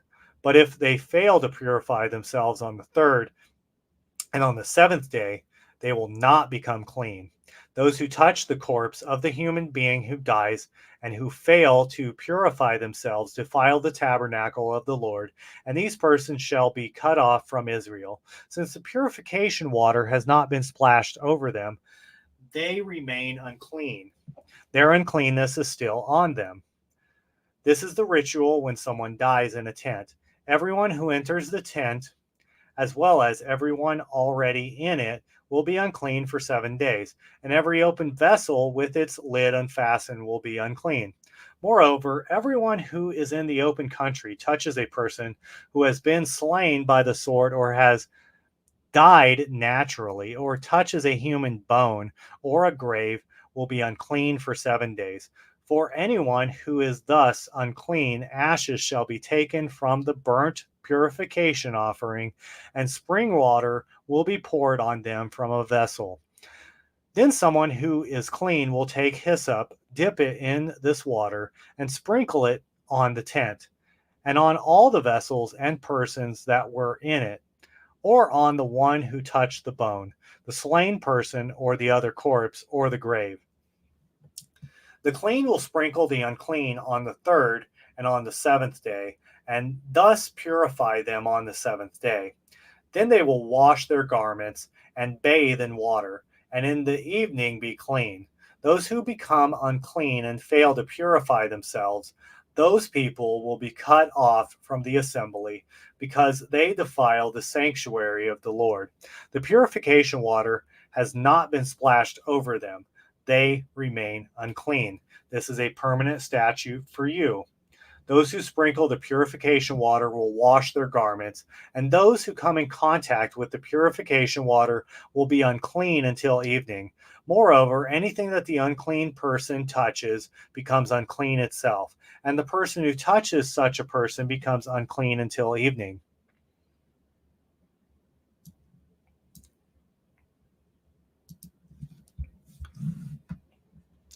Numbers chapter 20. We only got 16 chapters left. We're making good time. You know, it might be like 9 o'clock till I'm done. I think it's going to be way sooner than that, but let's continue. Numbers chapter 20. The Israelites, the whole community, arrived in the wilderness in Zin in the first month, and the people stayed at Kadesh. It was here that Miriam died, and here that she was buried. Since the community had no water, they held an assembly against Moses and Aaron. The people quarreled with Moses, exclaiming, "Would that we had perished when our kindred perished before the Lord. Why have you brought the Lord's assembly into this wilderness for us and our livestock to die here? Why have you brought us out of Egypt only to bring us to this wretched place? It is not a place for grain, nor figs, nor vines, nor pomegranates, and there is no water to drink." But Moses and Aaron went away from the assembly to the entrance of the tent of meeting, and they fell prostrate. Then the glory of the Lord appeared to them. And the Lord said to Moses, "Take the staff and assemble the community, you and Aaron your brother, and in their presence command the rock to yield its waters. Thereby you will bring forth water from the rock for them, and supply the community and their livestock with water." So Moses took the staff from its place before the Lord as he was ordered. Then Moses and Aaron gathered the assembly in front of the rock, where he said to them, "Listen, you rebels, are we to produce water for you out of this rock?" Then raising his hand, Moses struck the rock twice with his staff, and water came out in abundance, and the community and their livestock drank. But the Lord said to Moses and Aaron, "Because you did not have the confidence in me to acknowledge my holiness before the Israelites, therefore you shall not lead this assembly into the land I have given to them." These are the waters of Meribah, where the Israelites quarreled with the Lord, and through which he displayed his holiness. From Kadesh, Moses sent messengers to the king of Edom. "Thus says your brother Israel, you know all the hardships that have befallen us. Our ancestors went down to Egypt, and we stayed in Egypt a long time. And the Egyptians treated us and our ancestors harshly. When we cried out to the Lord, he heard our cry and sent an angel who led us out of Egypt. Now here we are at Kadesh, a town at the edge of your territory. Please let us pass through your land. We will not cross any fields or vineyards, nor drink any well water, but we will go straight along the king's highway, without turning to the right or left, until we pass through your territory." But Edom answered, "You shall not pass through here. If you do, I will advance against you with the sword." The Israelites said to him, "We will go up along the highway. If we or our livestock drink any of your water, we will pay for it. It is nothing, just let us pass through on foot. But Edom replied, You shall not pass through, and advanced against them with a large and heavily armed force. Therefore, Edom refused to let Israel pass through their territory. Israel turned away from them. Setting out from Kadesh, the Israelites, the whole community, came to Mount Hor. There at Mount Hor, on the border of the land of Edom, the Lord said to Moses and Aaron, Let Aaron be gathered to his people, for he shall not enter the land I have given to the Israelites, because you both rebelled against my directions at the waters of Meribah. Take Aaron and Eleazar his son and bring them up to Mount Hor. Then strip Aaron of his garments and put them at Eleazar his son, but there Aaron shall be gathered up in death. Moses did as the Lord commanded. When they had climbed Mount Hor in view of the whole community, Moses stripped Aaron of his commandments and put them on Eleazar his son. Then Aaron died there on top of the mountain when Moses and Eleazar came down from the mountain.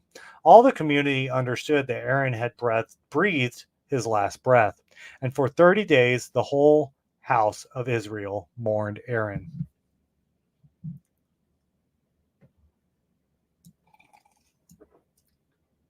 Numbers chapter 21. When the Canaanite, the king of Arad, who ruled over Negeb, heard that the Israelites were coming along the way of Atharim, he engaged Israel in battle and took some of them captive. Israel then made this vow to the Lord: If you deliver this people into my hand, I will put their cities under the ban. The Lord paid attention to Israel and delivered up the Canaanites, and they had put them and their cities under the ban. Hence, that place was called Hormah. From Mount Hor, they went out by way of the Red Sea to bypass the land of Edom, but the people's patience was worn out by the journey. So the people complained against God and Moses. Why have you brought us up from Egypt to die in the wilderness, where there is no food or water? We are disgusted with this wretched food. So the Lord sent among the people seraph, serpents, which bit the people, so that many of the Israelites died. Then the people came to Moses and said, We have sinned in complaining against the Lord and you.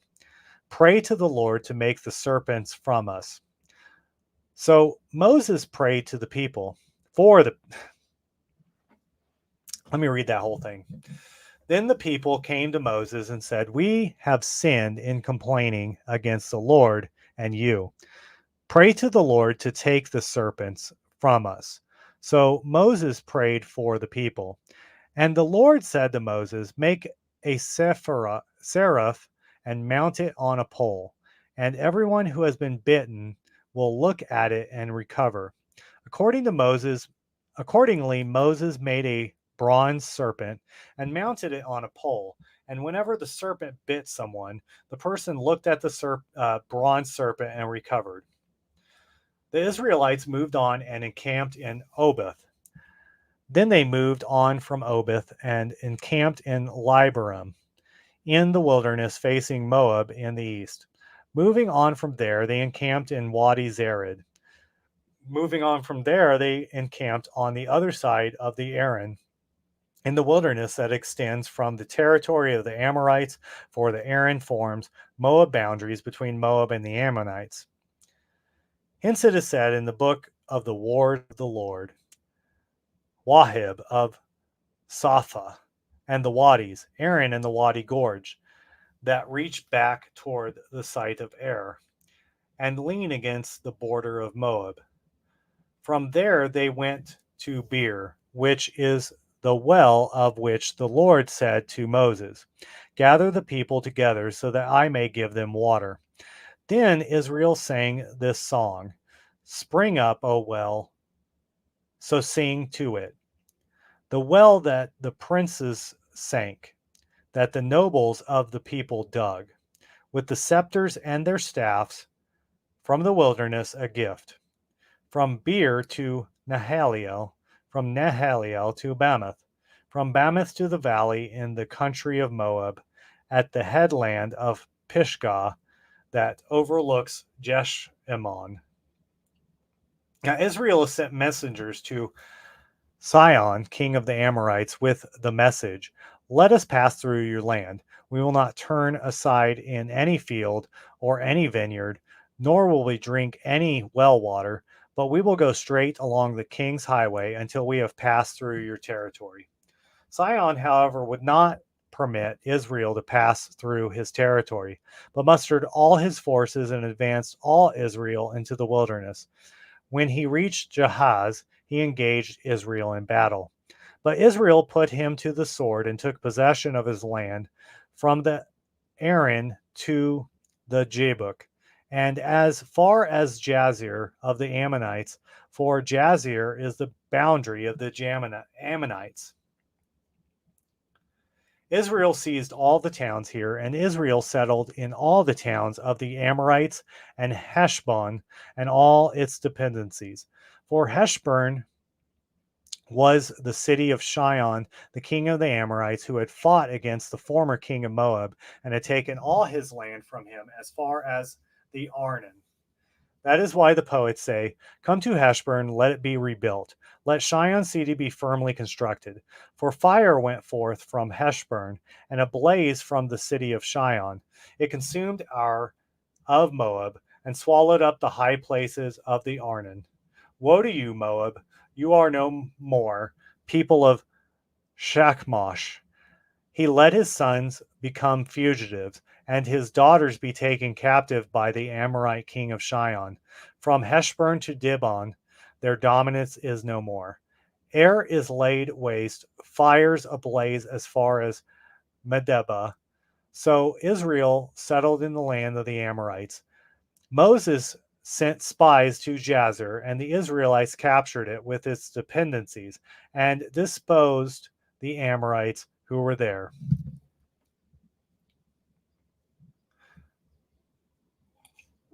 Then they turned and went up along the road of Bashan. But Og, king of Bashan, advanced against them with all his forces to give battle to Edrei. The Lord, however, said to Moses, "Do not fear him, for into your hand I deliver him with all his forces and his land. You will do to him as you did to Shion, king of the Amorites, who reigned in Heshbon." So they struck him down with his sons and all his forces until not a survivor was left to him, and they took possession of his land.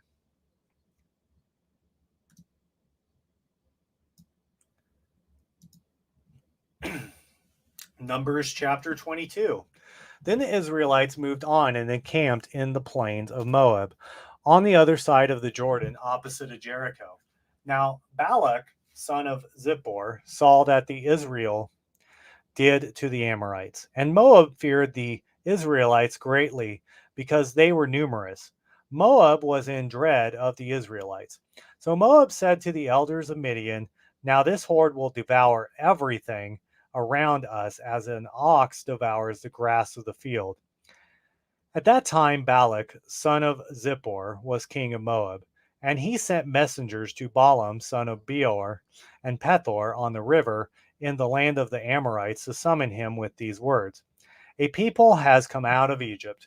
They are covered up the earth and are settling down opposite me. Now come, curse this people for me, since they are stronger than I am. Perhaps I may be able to defeat them and drive them out of the land. For I know that whoever you bless is blessed, and whoever you curse is cursed." So the elders of Moab and the elders of Midian, themselves experts in divination, left and went to Balaam, to whom they gave Balak's message. He said to them, "Stay here overnight, and I will give you whatever answer the Lord gives me." So the princes of Moab lodged with Balaam. Then God came to Balaam and said, "Who are these men with you?" Balaam answered God, "Balak, son of Zippor, king of Moab, sent me the message. This people that has come out of Egypt has covered up the earth. Now come, lay a curse on them for me. Perhaps I may be able to fight them and drive them out. But God said to Balaam, do not go with them, and do not curse this people, for they are blessed. The next morning Balaam arose and told the princes of Balak, go back to your own country, for the Lord has refused to let me go with you.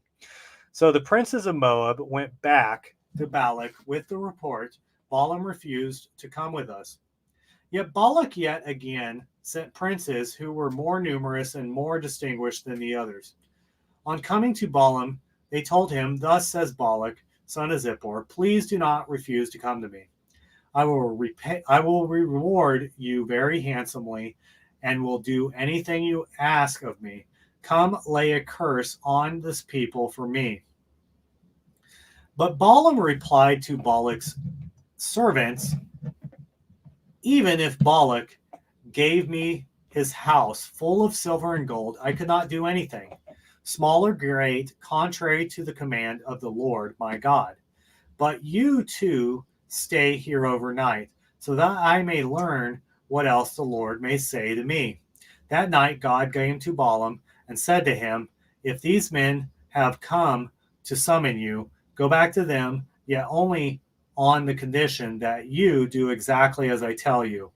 So the next morning, when Balaam arose, he saddled his donkey and went with the princes of Moab. But now God flared up at him for going, and the angel of the Lord took up a position on the road as his adversary. As Balaam was riding along on his donkey, accompanied by two of his servants, the donkey saw the angel of the Lord standing in the road with sword drawn. The donkey turned off the road and went into the field, and Balaam beat the donkey to bring him back to the road.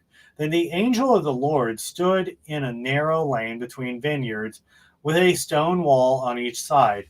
When the donkey saw the angel of the Lord, she pressed against the wall, and since she squeezed Balaam's leg against the wall, he beat her again. Then the angel of the Lord again went ahead and stood next in a passage so narrow that there was no room to move either to the right or to the left. When the donkey saw the angel of the Lord there, she lay down under Balaam. Balaam's anger flared up, and he beat the donkey with his stick. Then the Lord opened the mouth of the donkey, and she asked, what have I done that you beat me with these 3 times? You acted so willfully against me, said Balaam to the donkey, that if I only had a sword at hand, I would kill you here and now. But the donkey said to Balaam, I am not your donkey, on which you have always ridden now. Have I been in the habit of treating you this way before? No, he replied. Then the Lord opened Balaam's eyes so that he saw the angel of the Lord standing on the road with sword drawn, and he knelt down, bowed down to the ground. But the angel of the Lord said to him, why have you beaten your donkey these 3 times? Have I come as an adversary because of this rash journey of yours is against my will? Or, that's not a question. I have come as an adversary because this rash journey of yours is against my will. When the donkey saw me, she turned away from me these 3 times. If she had not turned away from me, you are the one I would have killed, though I would have spared her. Then Balaam said to the angel of the Lord, I have sinned, yet I did not know that you took up a position to oppose my journey. Since it was displeased you, I will go back home. But the angel of the Lord said to Balaam, go with the men, but you may say only what I tell you. So Balaam went with the princes of Balak. When Balak heard that Balaam was coming, he went out to meet him at Ar Moab, on the border formed by Arnon, at its most distant point. And Balak said to Balaam, did I not send an urgent summons to you? Why did you not come to me? Did you think I could not reward you? Balaam then answered, well, I have come to you after all. But what power have I to say anything? I can speak only what God puts in my mouth. Then Balaam went to Balak, and they came to Kiriath Hazoth. Here Balak sacrificed oxen and sheep and sent portions to Balaam and to the princes who were with him. The next morning Balak took Balaam up to Bamoth Baal, and from there he could see some of the people.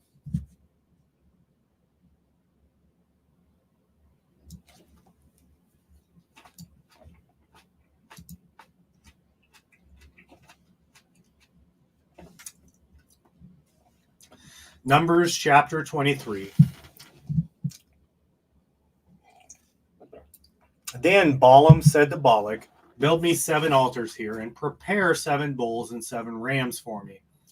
So Balak did as Balaam had ordered, and Balak and Balaam offered a bull and a ram on each altar. Balaam said to Balak, stand here by your burnt offering while I go over there. Perhaps the Lord will meet me, and then I will tell you whatever he lets me see. And so he went out on the barren height. Then God met Balaam, and Balak said to him, I have erected 7 altars and offered a bull and a ram on each altar. The Lord put an utterance in Balaam's mouth and said, go back to Balak and speak accordingly. So he went back to Balak, who was still standing by his burnt offering, together with all the princes of Moab. Then Balak recited his poem. From Aram, Balak has led me here. Moab's king from the mountains of Quedam, come, curse for me Jacob. Come, denounce Israel. How can I lay a curse on the one whom God has not cursed? How can I denounce the one whom the Lord has not denounced? From the top of the crags I see him. From the heights I behold him. Here is a people that lives apart and does not reckon itself among the nations. Who has ever counted the dust of Jacob? Who numbered Israel's dust cloud? May I die the death of the just. May my end be like theirs. What have you done to me? Cried Balak to Balaam.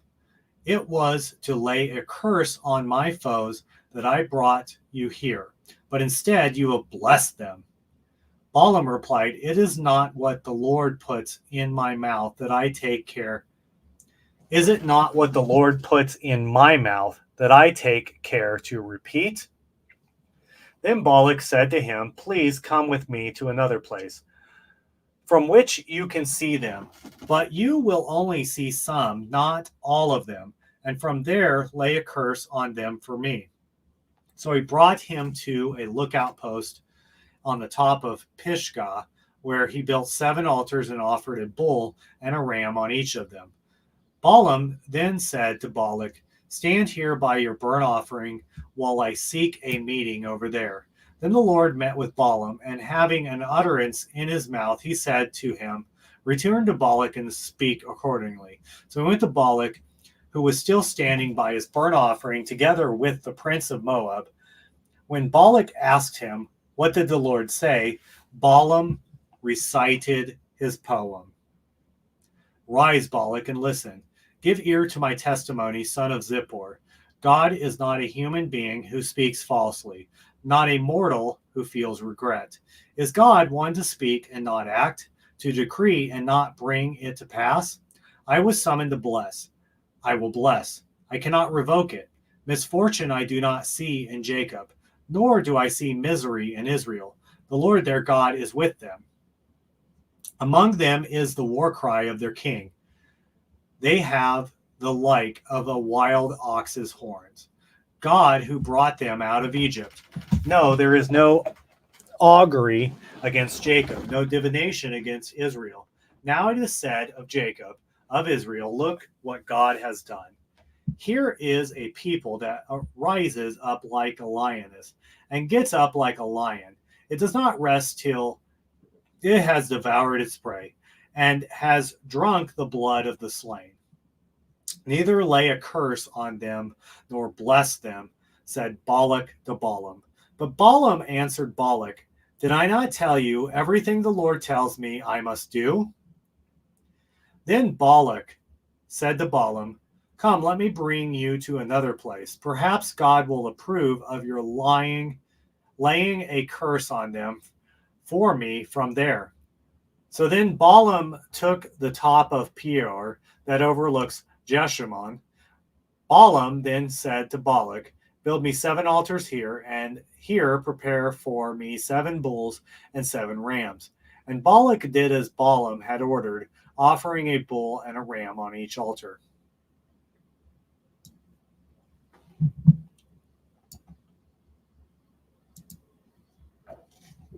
Numbers chapter 24.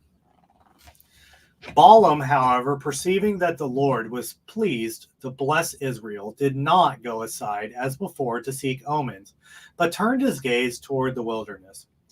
When Balaam looked up and saw Israel encamped tribe by tribe, the Spirit of God came upon him, and he recited his poem. The oracle of Balaam, son of Beor, the oracle of the man whose eye is true, the oracle of one who hears what God says and knows what the Most High knows, of one who sees that the Almighty sees in rapture and with eyes unveiled.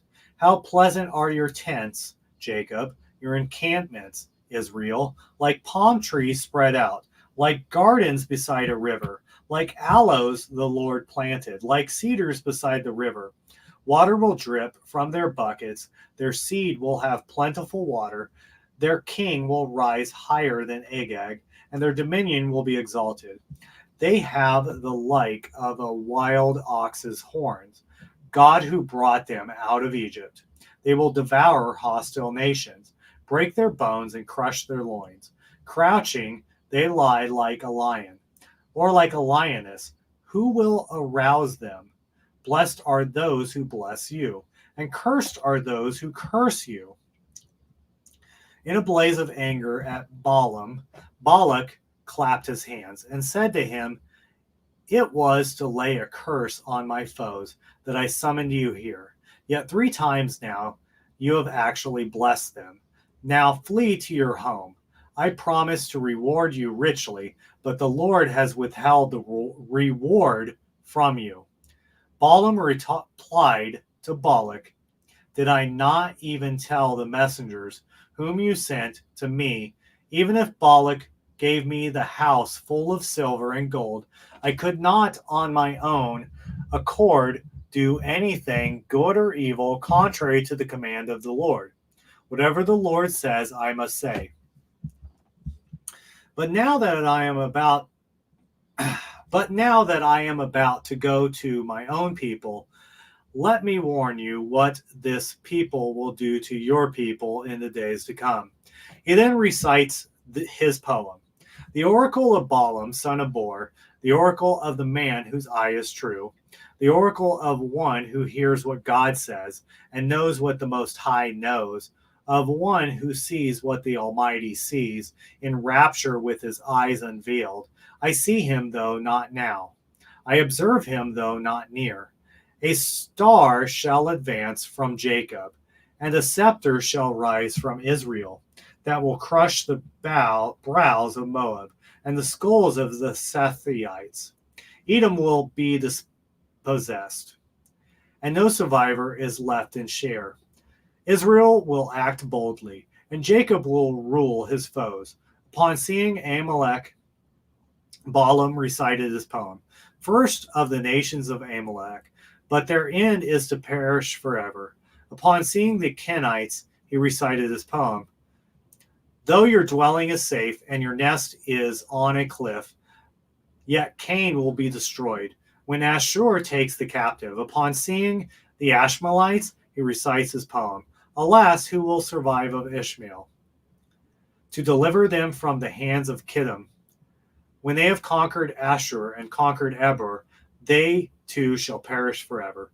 Then Balaam set out his journey home, and Balak also went his way.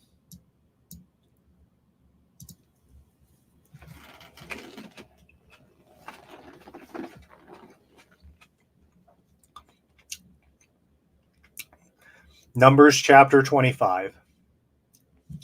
When Israel was living in Shittim, the people profaned themselves by prostituting themselves with the Moabite women. These then invited the people to the sacrifices of their God, and the people ate of the sacrifices and bowed down to their God. Israel thereby attached itself to Baal of Peor, and the Lord's anger flared up against Israel. The Lord said to Moses, "Gather all the leaders of the people and publicly execute them before the Lord, that the blazing wrath of the Lord may turn away from Israel." So Moses told the Israelite judges, "Each of you kill those of his men who have attached themselves to the Baal of Peor." At this, a certain Israelite came and brought in a midnight woman to his kindred in the view of Moses and of the whole Israelite community, while they were weeping at the entrance of the tent of meeting. When Phinehas of Eleazar, son of Aaron the priest, saw this, he rose up from the assembly and taking a spear in his hand, followed the Israelite into the tent where he pierced the two of them, the Israelite and the woman. Thus the plague upon the Israelites was checked, but the dead from the plague was 24,000. Then the Lord said to Moses, "Phinehas, son of Eleazar, son of Aaron, the priest, has turned my anger from the Israelites by being as jealous among them as I am. That is why I did not put an end to the Israelites in my jealousy. Announce therefore that I hereby give him my covenant of peace, which shall be for him and for his descendants after him, the covenant of an everlasting priesthood, because he was jealous on behalf of his God and thus made expiation for the Israelites." The name of the slain Israelite, the one with the Midianite woman, was Zimri, son of Salu, prince of the Simonite ancestral house. The name of the slain Midianite woman was Cosbi, daughter of Zor, who was head of a clan, an ancestral house in Midian.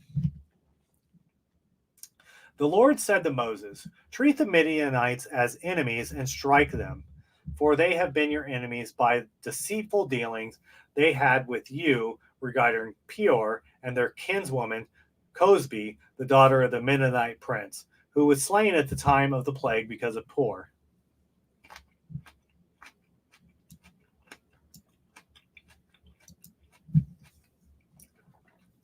Numbers chapter 26. After the plague, the Lord said to Moses and Eleazar, son of Aaron the priest, "Take a census by ancestral houses throughout the community of the Israelites, of all those of 20 years or more who are eligible for military service in Israel." So the plains of Moab along the Jordan at Jericho, Moses and Eleazar the priest enrolled them, those of 20 years or more, as the Lord had commanded Moses.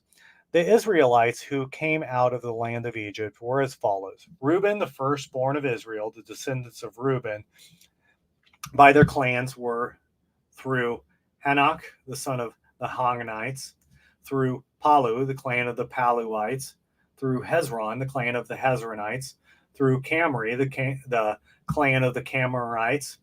These are the clans of the Reubenites, and those enrolled numbered 43,730. From Palu descended Elib. The sons of Elib were Nemuel, Dathan, and Abram. The same Dathan and Abram, ones designed by the community who contended with Moses and Aaron as part of the Korah's faction when they contended with the Lord. The earth opened its mouth and swallowed them along with Korah as a warning. The faction was destroyed when the fire consumed 250 men. The descendants of Korah, however, did not die out. The descendants of Simeon by clans were through Nemuel, the clan of the Nemuelites, through Jamin, the clan of the Jaminites, through Jachin, the clan of the Jachinites, through Zerah, the clan of the Zerahites, through Shaul, the clan of the Shaulites. These were the clans of the Simeonites, 22,200. The descendants of Gad by clans were through Zephron, the clan of the Zephonites through Hagi, the clan of the Hagiites through Shuni, the clan of the Shuniites through Onzi, the clan of the Ozinites through Eri, the clan of the Eriites through Arod, the clan of the Aradites through Arali, the clan of the Aralites. These are the clans of the descendants of Gad, of whom there were enrolled 40,500. The sons of Judah were and Onan. And Onan died in the land of Canaan. The descendants of Judah by their clans were through Shelah, the clan of the Shelaites, through Perez, the clan of the Perizzites, through Zerah, the clan of the Zerahites. The descendants of Perez were through Hezron, the clan of the Hezronites, through Hamuel, the clan of the Hamuelites. These were the clans of Judah, of whom there were enrolled 76,500. The descendants of Issachar by the clans there were through Tola, the clan of the Tolaites, through Puvah, the clan of the Puvaites, through Joshub, the clan of the Joshuabites, through Shimron, the clan of the Shimronites. These are the clans of Issachar, of whom were enrolled 64,300. The descendants of Zebulun by the clans through Shared. The clan were the Sheredites through Elon, the clan of the Elonites through Jahil, the clan of the Jahilites. These were the clans of the Zebulunites, of whom there were enrolled 60,500. The sons of Joseph were Manasseh and Ephraim. The descendants of Manasseh by clans were through Machir, the clan of the Machronites. Now Machra begot Gilead, through Gilead, the clan of the Gileadites. The descendants of Gilead were through Lezir, the clan of the Lezirites, through Halek, the clan of the Helekatites, through Azriel, the clan of the Azraelites, through Shechem, the clan of the Shechemites, through Shemida, the clan of the Shemidadites, through Hepher, the clan of the Hepherites. As for Zelophehad, son of Hepher, he had no sons, but only daughters. The names of the daughters were Zelophehad were Mahal, Maha, Noah, Hoglah, Miklah, and Tirzah. These were the clans of Manasseh, and those enrolled number 52,700. These were the descendants of Ephraim by their clans through Shuthelah, the clan of the Shuthelites, through Becher, the clan of the Becherites, through Tahan, the clan of the Tahanites. These were the descendants of Shuthelah, through Era, the clan of the Aaronites. These are the clans of the Ephraimites, of whom there were enrolled 32,500. These were the descendants of Joseph by their clans. The descendants of Benjamin by their clans were through Bela, the clan of the Belaites, through Ashbel, the clan of the Ashbelites, through Aharam, the clan of the Aharonites, through Shupham, the clan of the Shuphamites, through Hupham, the clan of the Huphamites. The sons of Bela were Ard, Naamam, through Ard, the clan of the Ardites, through Nanam, the clan of the Naamanites. There were the descendants of Benjamin by their clans, of whom there were enrolled 45,600. These were the descendants of Dan by their clans, through Shaham, the clan of the Shahamanites. These were the clans of Dan, of whom were enrolled 64,400. The descendants of Asher by their clans were through Imnah, the clan of the Ammonites, through Ishvi, the clan of the Ishavites, through Bera, the clan of the Beriites. through Heber, the clan of the Heberites, through Machel, the clan of the Machelites. The name of Asher's daughter was Sarah. These were the clans of the descendants of Asher, of whom were enrolled 53,400. The descendants of Naphtali by their clans were through Jaziel, the clan of the Jazielites, through Goni, the clan of the Goniites, through Jezer, the clan of the Jezerites, through Shillim, the clan of the Shillemites. These were the clans of Naphtali, of whom there were enrolled 45,400. These were the Israelites who were enrolled 601,730. The Lord said to Moses, among these the land shall be divided as their heritage in keeping with the number of people named. To a large tribe you shall assign a large heritage, to a small tribe a small heritage, each receiving its heritage in proportion to the number enrolled in it. But the land shall be divided by lot, in inheriting according to the lists of their ancestral tribes. As the lot falls, the heritage of each tribe, large or small, will be assigned. These were the Levite. Okay. These were the Levites enrolled by clans through Gershon, the clan of the Gershonites, through Kohath, the clan of the Kohathites, through Merari, the clan of the Merarites. These were the clans of Levi, the clan of the Lebanites, the clan of the Herbanites, the clan of the Mahalites, the clan of the Mushites, the clan of the Korahites, whose wife was named Jochebed. She was daughter of Levi, born to Levi in Egypt. To Amram she bore Aaron and Moses, and Miriam, their sister. To Aaron were born Nadab and Abu, Elzar and Ithamar. But Nadab and Abu died when they offered unauthorized fire before the Lord. The Levites enrolled were 23,000, every male 1 month or more at age. They were not enrolled with the other Israelites, however, for no heritage was given them among the Israelites.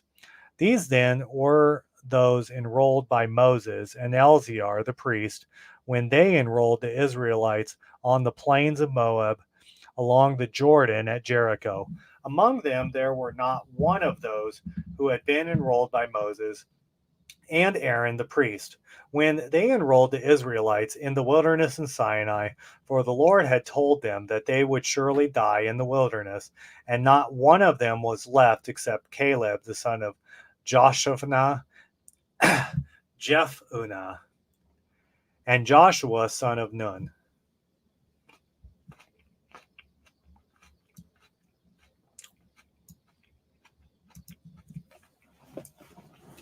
Oh. Numbers chapter 27. The daughters of Zephilahad, son of Hepher, son of Gilead, son of Machir, son of Manasseh, came forward. Zephilahad belonged to the clans of Manasseh, son of Joseph.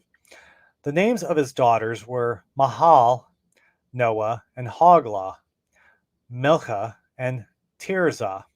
Standing before Moses, Elzar the priest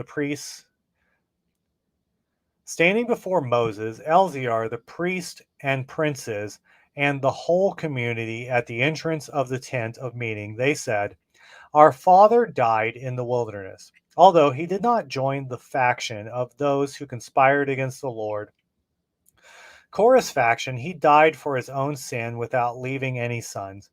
But why should our father's name be cut off from his clan merely because he had no son? Give us land among our father's kindred. So Moses laid their case before the Lord. And the Lord said to him, the plea of Zephilahad's daughters is just. You shall give them hereditary land among their father's kindred, and transfer their father's heritage to them. Tell the Israelites, if a man dies without leaving a son, you shall transfer his heritage to his daughter. If he had no daughter, you shall give his heritage to his brothers. If he had no brothers, you shall give his heritage to his father's brothers. If his father had no brothers, you shall give his heritage to his nearest relative in his clan, who shall then take possession of it. This will be the statutory procedure for the Israelites as the Lord had commanded Moses. The Lord said to Moses, "Go up to this mountain of the Abraham range and view the land that I have given to the Israelites. When you have viewed it, you will be gathered to your people, as was Aaron your brother.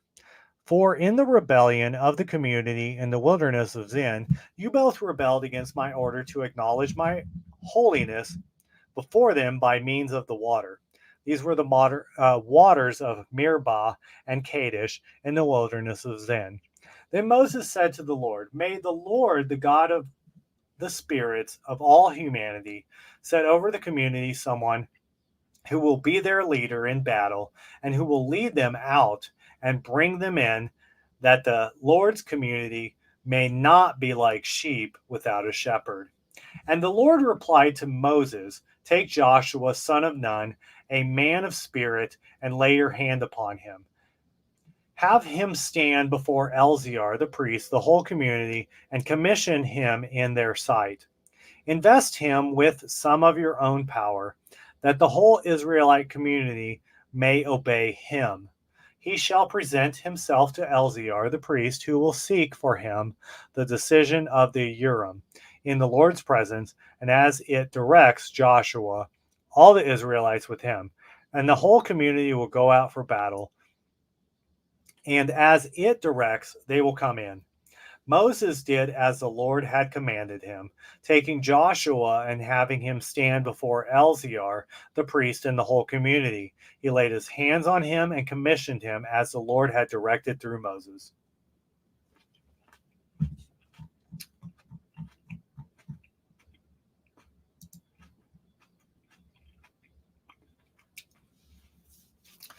Numbers chapter 28. The Lord said to Moses, "Give the Israelites this commandment at their prescribed times.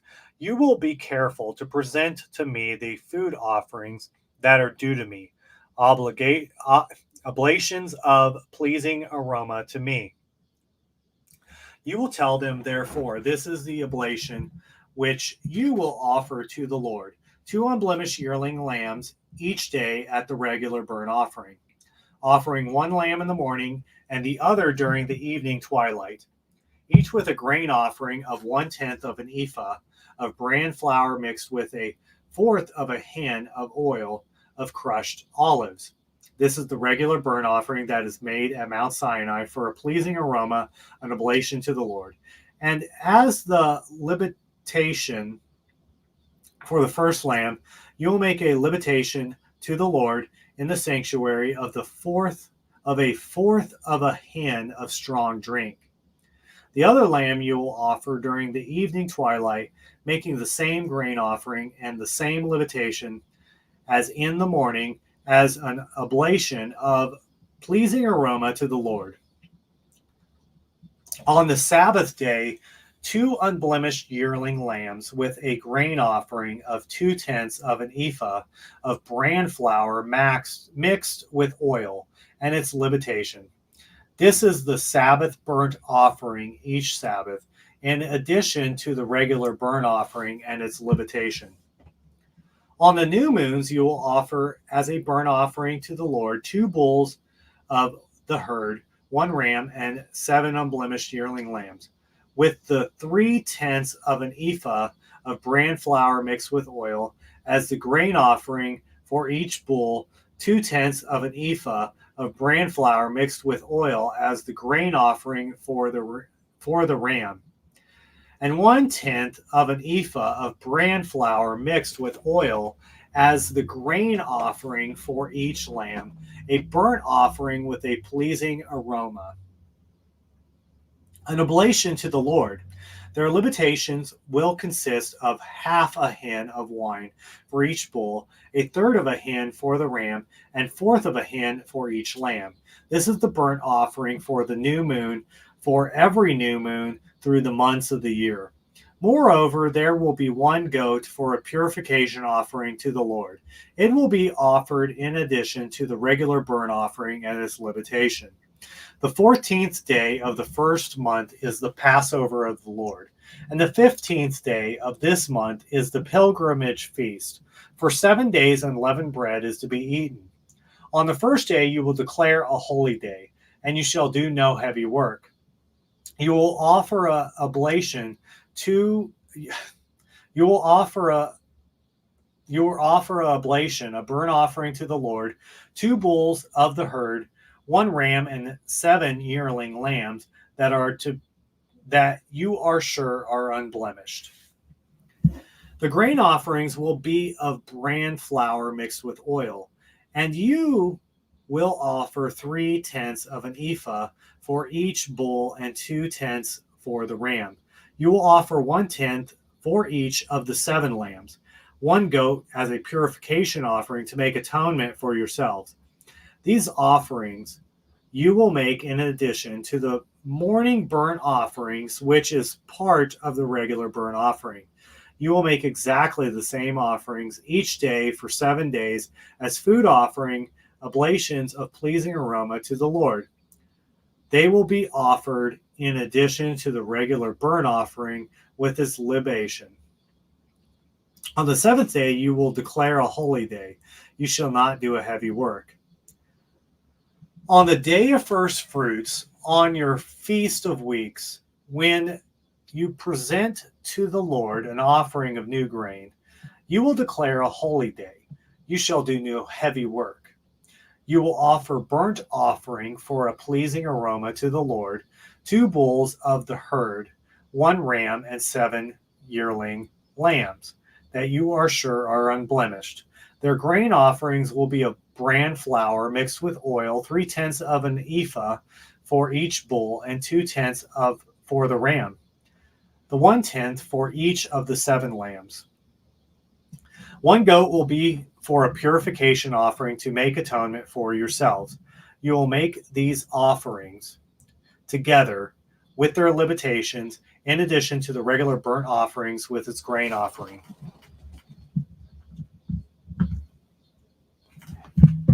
Oh, there goes the grape.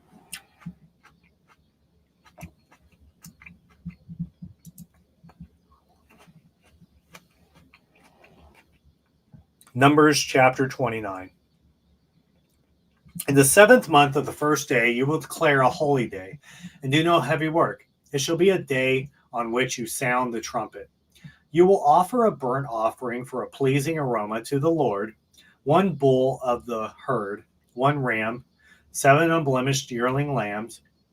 Their grain offerings will be of bran flour mixed with oil, 3/10 of an ephah for the bull, 2/10 for the ram, 1/10 for each of the 7 lambs.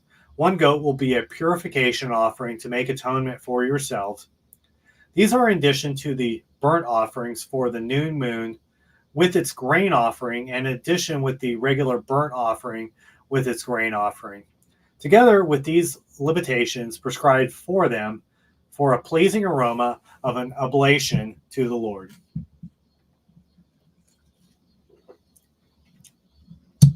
On the 10th day of the 7th month, you will declare a holy day. Humble yourselves and do so no work. You will offer a burnt offering to the Lord, a pleasing aroma, 1 bull to the herd, 1 ram, and 7 yearling lambs, that you are sure are unblemished. The grain offerings of bran flour mixed with oil, 3/10 of an ephah for the bull, 2/10 for the 1 ram, and 1/10 for each of the 7 lambs. 1 goat will be a purification offering. These are in addition to the purification offering for purging, the regular burnt offering with its grain offering, and their limitations. On the 15th day of the 7th month, you will declare a holy day. You shall do no heavy work. For the following 7 days, you will celebrate a pilgrimage feast to the Lord. You will offer a burnt offering, an oblation of pleasing aroma to the Lord, 13 bulls of the herd, 2 rams, and 14 yearling lambs that are unblemished. Their grain offerings will be of bran flour mixed with oil, 3/10 of an ephah for each of the 13 bulls, 2/10 for each of the 2 rams, and 1/10 for each of the 14 lambs. One goat will be a purification offering. These are in addition to the regular burnt offerings with its grain offering and libation. On the second day, 12 bulls of the herd, 2 rams, and 14 unblemished yearling lambs, with the grain offerings and libations for the bulls, rams, and lambs in their prescribed number, as well as 1 goat as a purification offering, besides the regular burnt offerings with its grain offerings and libation. On the third day, 11 bulls, 2 rams, and 14 unblemished yearling lambs, with the grain offerings and libations for the bulls, rams, and lambs in their prescribed number, as well as 1 goat for a purification offering, besides the regular burnt offering with its grain offering and libation.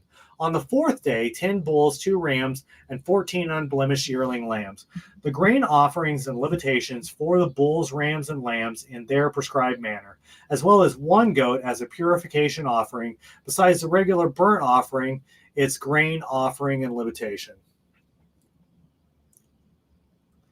On the fifth day, 9 bulls, 2 rams, and 14 unblemished yearling lambs, with the grain offerings and libations for the bulls, rams, and lambs in their prescribed number, as well as 1 goat as a purification offering, besides the regular burnt offering with its grain offering and libation.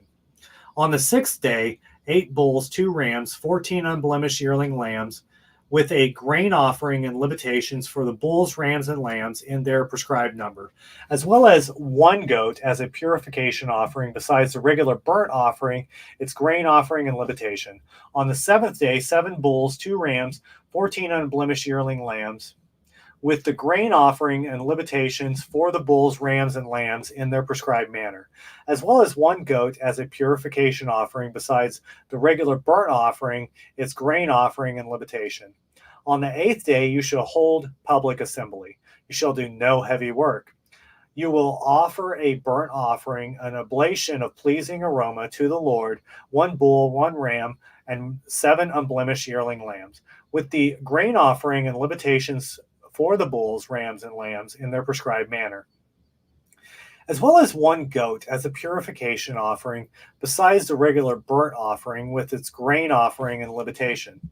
These are the offerings you will make to the Lord on your festivals, besides you votive or voluntary offerings or burnt offerings, grain offering, libations, and communion offerings.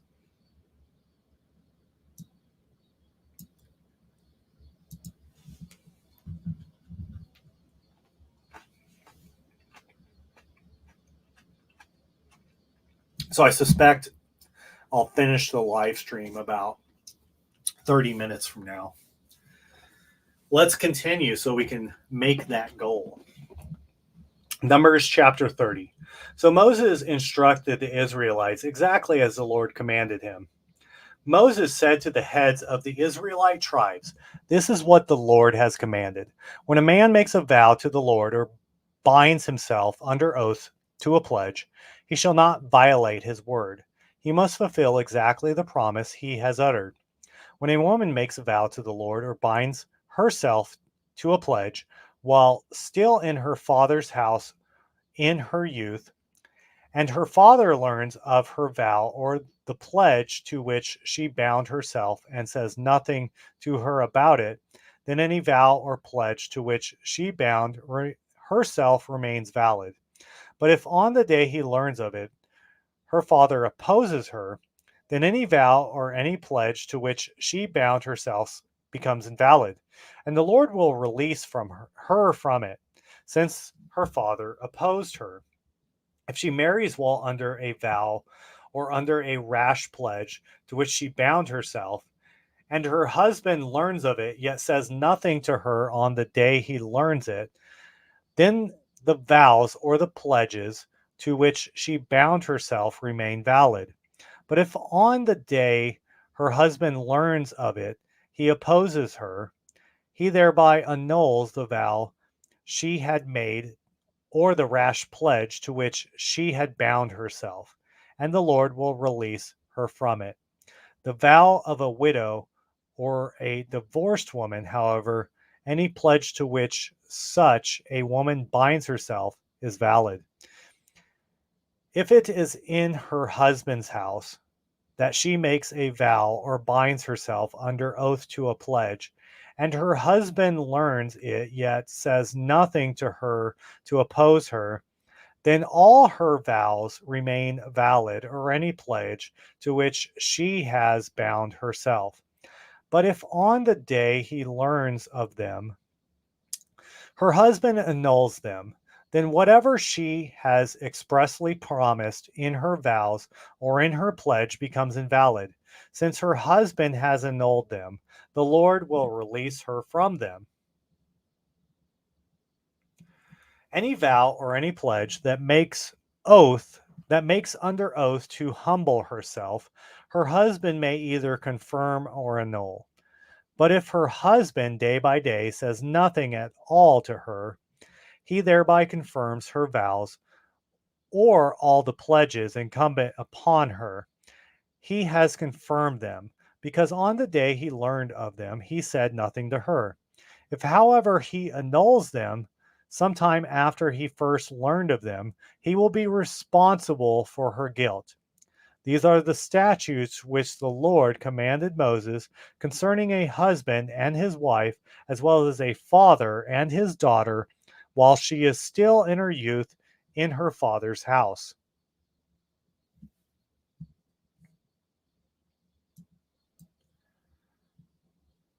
Numbers chapter 31.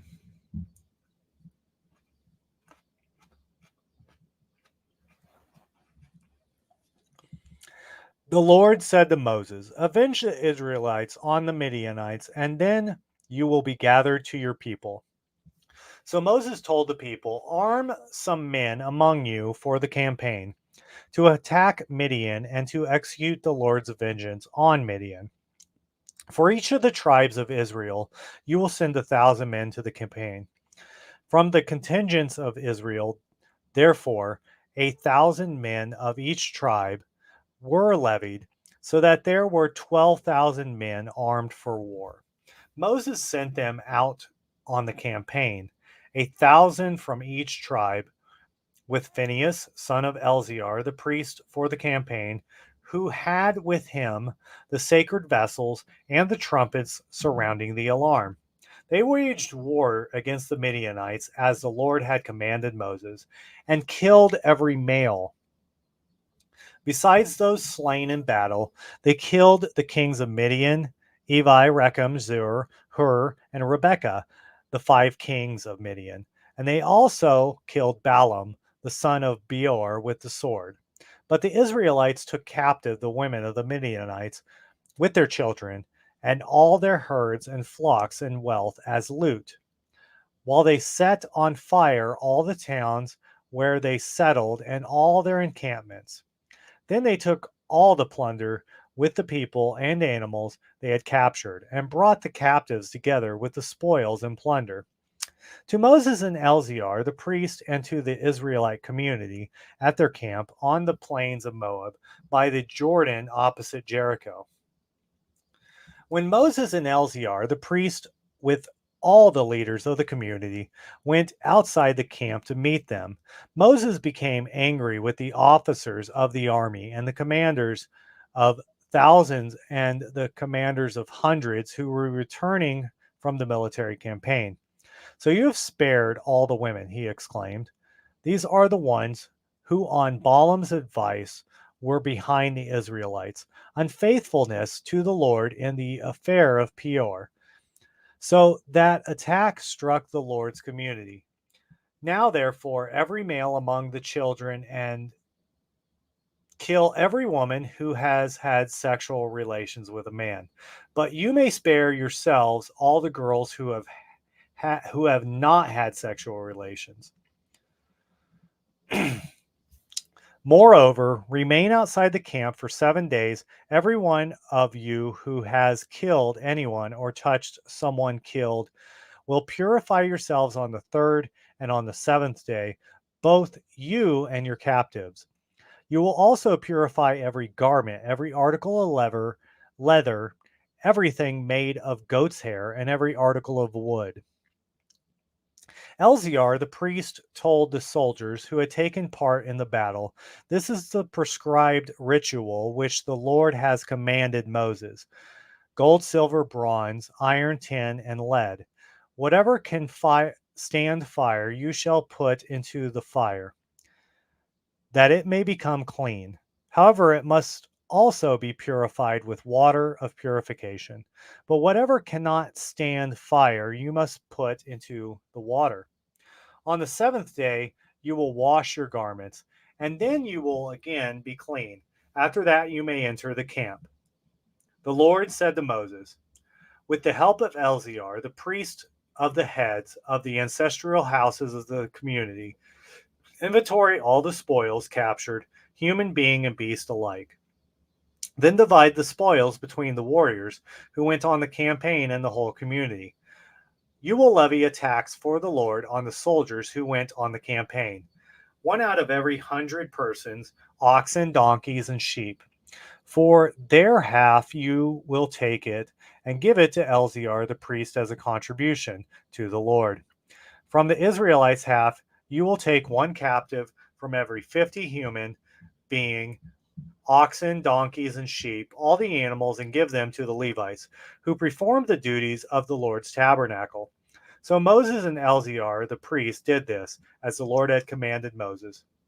This plunder, what was left of the loot which the troops had taken, amounted to 675,000 sheep, 72,000 oxen, 61,000 donkeys, and 32,000 women who had not had sexual relations. The half share that fell to those who had gone out on the campaign was in number 337,500 sheep, of which 675 fell as tax to the Lord, 36,000 oxen, of which 72 fell as tax to the Lord, 3,500 donkeys, which 61 fell tax to the Lord, and 16,000 persons, of whom 32 persons fell tax to the Lord. Moses gave the taxes contributed to the Lord to Elziar, the priest, exactly as the Lord had commanded Moses. As for the Israelites' half, which Moses had taken from the men who had fought, the community's half was 337,500 sheep, 36,000 oxen, 30,500 donkeys, and 16,000 persons. From the Israelites' half, Moses took one captive from every 50, from human being and beast alike, and gave them to the Levites, who performed the duties of the Lord's tabernacle exactly as the Lord had commanded Moses. Then those who were officers over the contingents of the army, commanders of thousands and commanders of hundreds, came to Moses and said to him, "Your servants have counted the soldiers under our command, and not one of us is missing. So we have brought as an offering to the Lord articles of gold that each of us has picked up, anklets, bracelets, rings, earrings, and pendants, to make atonement for ourselves before the Lord." Moses and Elziar, the priests, accepted the gold from them and fashioned pieces.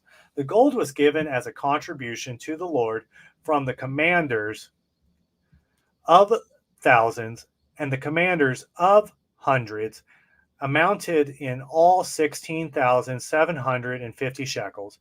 What the common soldiers had looted kept each one kept for himself.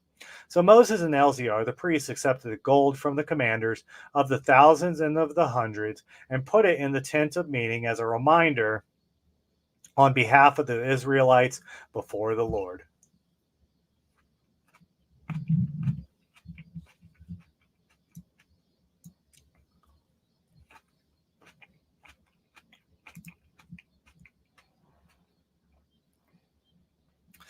Numbers chapter 32. Now the Reubenites and the Gadites had a very large number of livestock. noticing that the land of Jazer and of Gilead was a place suited to livestock. The Gadites and the Reubenites came to Moses and Eleazar, the priest, and to the leaders of the community and said, the region of Ataroth, Dibon, Jazer, Nimrah, Heshburn, Elsha, Shebam, Nebu, and Baal Meon, the land which the Lord has laid low before the community of Israel, is a land for livestock, and your servants have livestock. They continued, if we find favor with you, let this land be given to your servants as a possession. Do not make us cross the Jordan. But Moses answered the Gadites and the Reubenites, are your kindred then to go to war while you remain here? Why do you wish to discourage the Israelites from crossing to the land of the Lord has given to them? That is just what the ancestors did when I sent them from Kadesh Barnea to reconnoiter the land.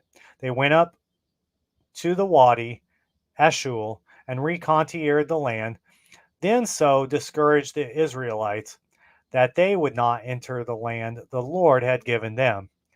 At that time, the anger of the Lord flared up, and he swore, none of the men 20 years old or more who have come up from Egypt will see the land I promise under oath to Abraham and Isaac and Jacob, because they have not followed me unreservedly, except the Kenizzite Caleb, son of Jephunneh, and Kenizzite and Joshua, son of Nun, since they have followed the Lord unreservedly. So the anger of the Lord flared up against the Israelites, and he made them wander in the wilderness 40 years, till the whole generation that had done evil in the sight of the Lord had disappeared. And now here you are, offspring of sinful stock, rising up in your ancestors, placed to add still more to the Lord's blazing anger against the Israelites. If you turn away from following him, he will again abandon them in the wilderness, and you will bring about the ruin of this entire people. But they approached him and said, we will only build sheepfolds here for our flocks and towns for our families. But we ourselves will march as troops in the vanguard before the Israelites until we have led them to their destination. Meanwhile, our families will remain in the fortified towns because of the land's inhabitants. We will not return to our homes until all the Israelites have taken possession of their heritage. But we will not claim any heritage with them across the Jordan and beyond, because we have received a heritage for ourselves on the eastern side of the Jordan. Moses said to them in reply, if you do this, if you march as troops before the Lord into battle and cross the Jordan in full force before the Lord until he has driven his enemies out of his way and the land is subdued before the Lord, then you may return here free from every obligation to the Lord and to Israel, and this land will be your possession before the Lord. But if you do not do this, you will have sinned against the Lord, and you can be sure that the consequences of your sin will overtake you. Build the towns then for your families and the folds of your flocks, but fulfill what you have promised. The Gadites and the Reubenites answered Moses, your servants will do as my Lord commands. While our wives and children, our livestock, and other animals remain there in the town of Gilead, all your servants will go across as armed troops before the Lord to battle, just as my Lord says. So Moses gave this command to their regard to Eleazar, the priest of Joshua, son of Nun, and to the head of the ancestral houses of the Israelite tribes. He said to them, if all the Gadites and Reubenites cross the Jordan with you in full force before the Lord in battle, the land will be subdued before you, and you will give them Gilead as a possession. But if they will not cross in force with you before the Lord, you will bring their wives and children and livestock across before you into Canaan. And they will possess a holding among you in the land of Canaan. To this the Gadites and Reubenites replied, We will do what the Lord has ordered your servants. We ourselves will go across in force before the Lord and into the land of Canaan, but we will retain our hereditary property on this side of the Jordan. So Moses gave them the Gadites and Reubenites, as well as half the tribe of Manasseh, son of Joseph, the kingdom of Shion, king of the Amorites, and king of Og, king of Bashan, the land with its towns and districts of the surrounding towns. The Gadites built the cities of Dibon, Ataroth, Arior, Ataroth, Shaphan, Jazir, Jog, Baha, Beth Nimrah, Beth Haran, fortified cities and sheepfolds. The Reubenites built Heshbon, Eliah, Kir Harathim, Nebo, Baal Meon, names to be changed, and Shibmah. These towns which they built, they called by their old names. The descendants of Michrah, son of Manasseh, went to Gilead and captured it, dispossessing the Amorites who were there. Moses gave Gilead to Machir, son of Manasseh, and he settled there. Jair, a descendant of Manasseh, went and captured their tent villages and called them Hivoth Jair. Noban went and captured Kenath with its dependencies and called it Nabah, after his own name.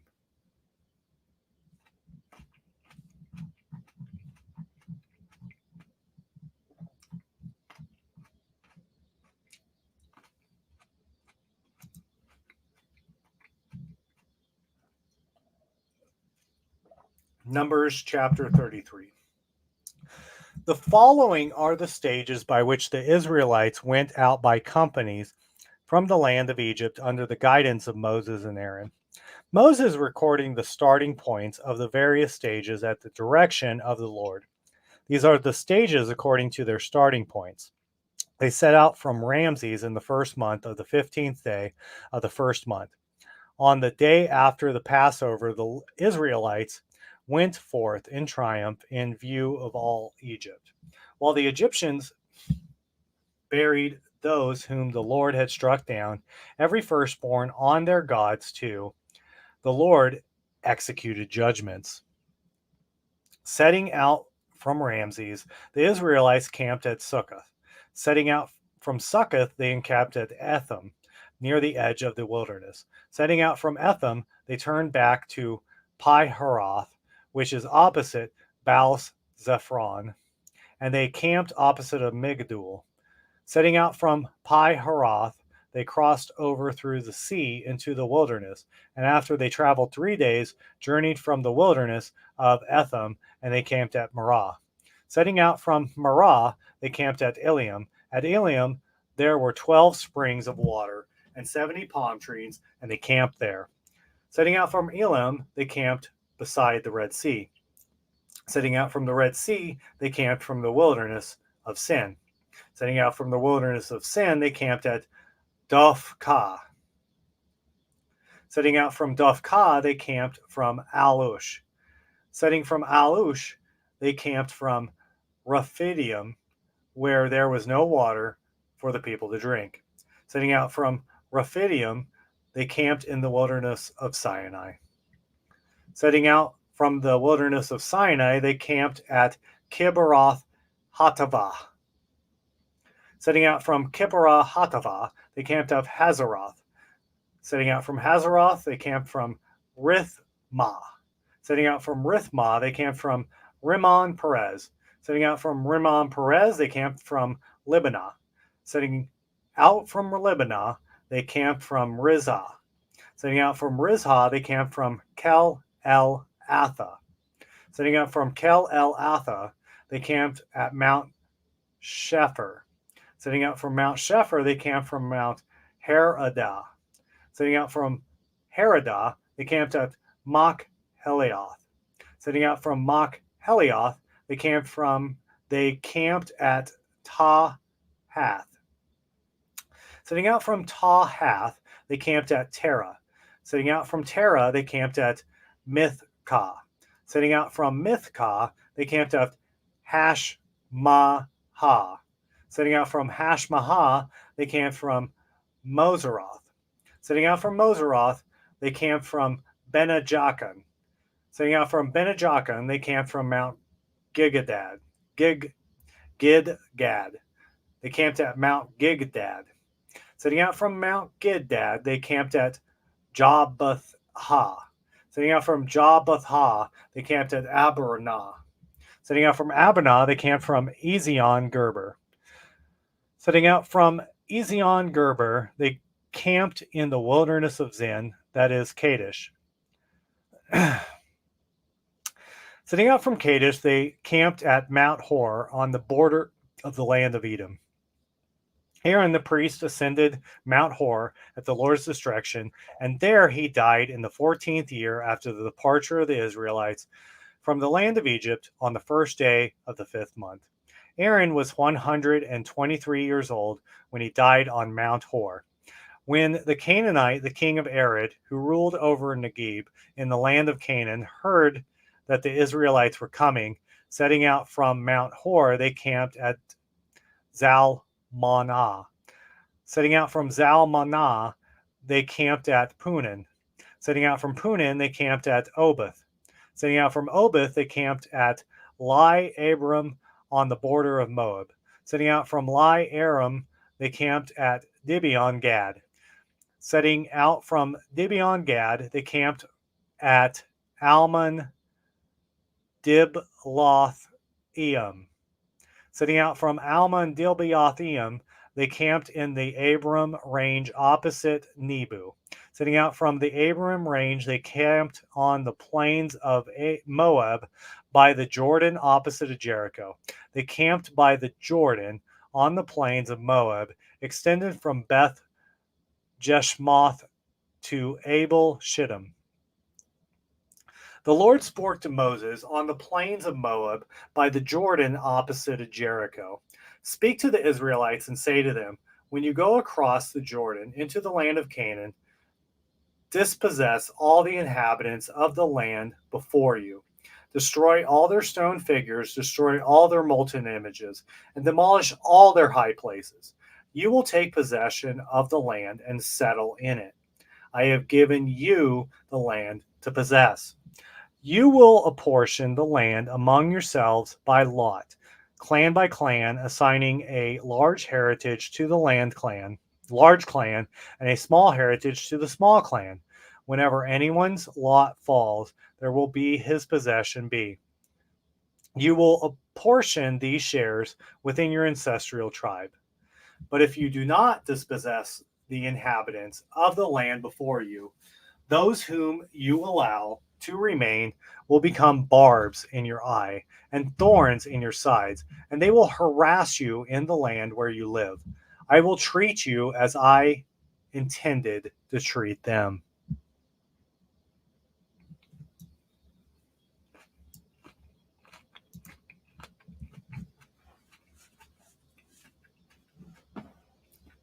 Numbers chapter 34. The Lord spoke to Moses. Give the Israelites this order. When you enter the land of Canaan, this is the territory that shall fall to you as your heritage. The land of Canaan with its boundaries. Your southern boundary will be at the wilderness of Zin along the border of Edom. On the east, your southern boundary will begin at the end of the Salt Sea. Then your boundary will turn of the Akrabim Pass and cross Zin. Terminating south of Kadesh Barnea, it extends to Hazar Adar and crosses to Osman. Then the boundary will turn from Osman to the Wadi of Egypt and terminate at the sea. For your western boundary will have the Great Sea. With its coast, this will be your western boundary. This will be your boundary on the north. From the Great Sea, you will draw a line at Mount Hor, and draw it from Mount Hor to Lebo Hamath, with the boundary terminating at Zedad. Then your boundary extends to Ziphron and terminates at Hazar Enan. This will be your northern boundary.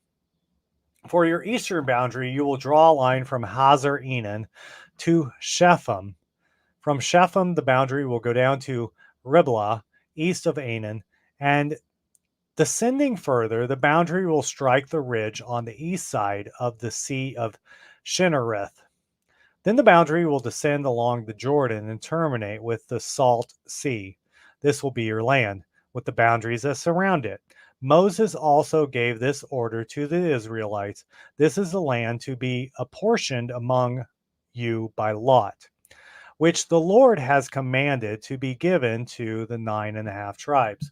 For the tribe of the Reubenites, according to their ancestral houses, and the tribe of the Gadites, according to their ancestral houses, as well as half of the tribe of Manasseh, have already received their heritage. These 2.5 tribes have received their heritage across the Jordan, opposite Jericho in the east toward the sunrise. The Lord spoke to Moses. These are the names of the men who shall apportion the land among you. Elzar the priest and Joshua son of Nun. You will designate one leader from each of the tribes to portion the land. These are the names of the men. From the tribe of Judah, Caleb, son of Jephunneh. From the tribe of the Simeonites, Samuel, son of Ammiud. From the tribe of Benjamin, Eliad, son of Chislon. From the tribe of the Danites, a leader, Buki, son of Jogli. From the descendants of Joseph, from the tribe of the Manassanites, a leader of Hanel, son of Ephod. And from the tribe of the Ephraimites, a leader of Camel, son of Shiphtun. From the tribe of the Zebulites, a leader of Elzaphan, son of Parnach.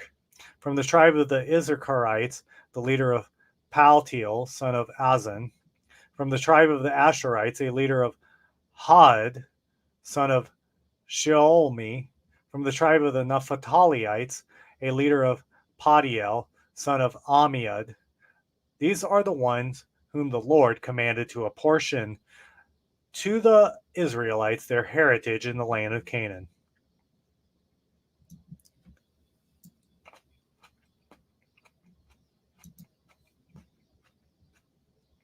Numbers chapter 35. The Lord spoke to Moses on the plains of Moab by the Jordan opposite of Jericho, commanded the Israelites of the heritage they possess to give the Levites cities to dwell in. You will also give the Levites the pasture lands around the cities. The cities will be for them to dwell in, and the pasture lands will be for their cattle, their flocks, and all their other animals. The pasture lands of the cities to be assigned the Levites shall extend 1,000 cubits out of the city walls in every direction. You will measure out 2,000 cubits outside the city along the east side, 2,000 cubits along the south side, 2,000 cubits along the west side, and 2,000 cubits along the north side. With the city lying in the center, these will be the pasture lands of their cities. Now these are the cities you will give to the Levites, the 6 cities of asylum which you must establish for homicide to run to, and in addition 42 other cities. A total of 48 cities with their pasture lands, which you will assign to the Levites. In assigning the cities from what the Israelites possess, take more from a larger group and fewer from a smaller one, so that each will cede cities to the Levites' proportion to their heritage it receives. I don't know how do you say this? Cedi? Sadi? Seed, okay. Give up, okay. Oh, I get it. Session. The Lord spoke to Moses, "Speak to the Israelites and say to them, when you go across the Jordan into the land of Canaan, select for yourselves cities to serve as cities of asylum, where a homicide who has killed someone inadvertently may flee.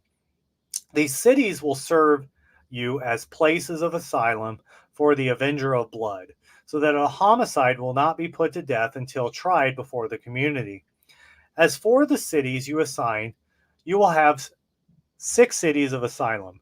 You will designate 3 cities beyond the Jordan, and you will designate 3 cities in the land of Canaan. These will be cities of asylum.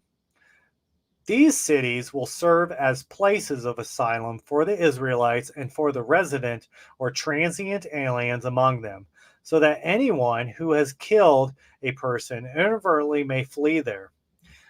If someone strikes another with an iron instrument and causes death, that person is a murderer, and the murderer must be put to death.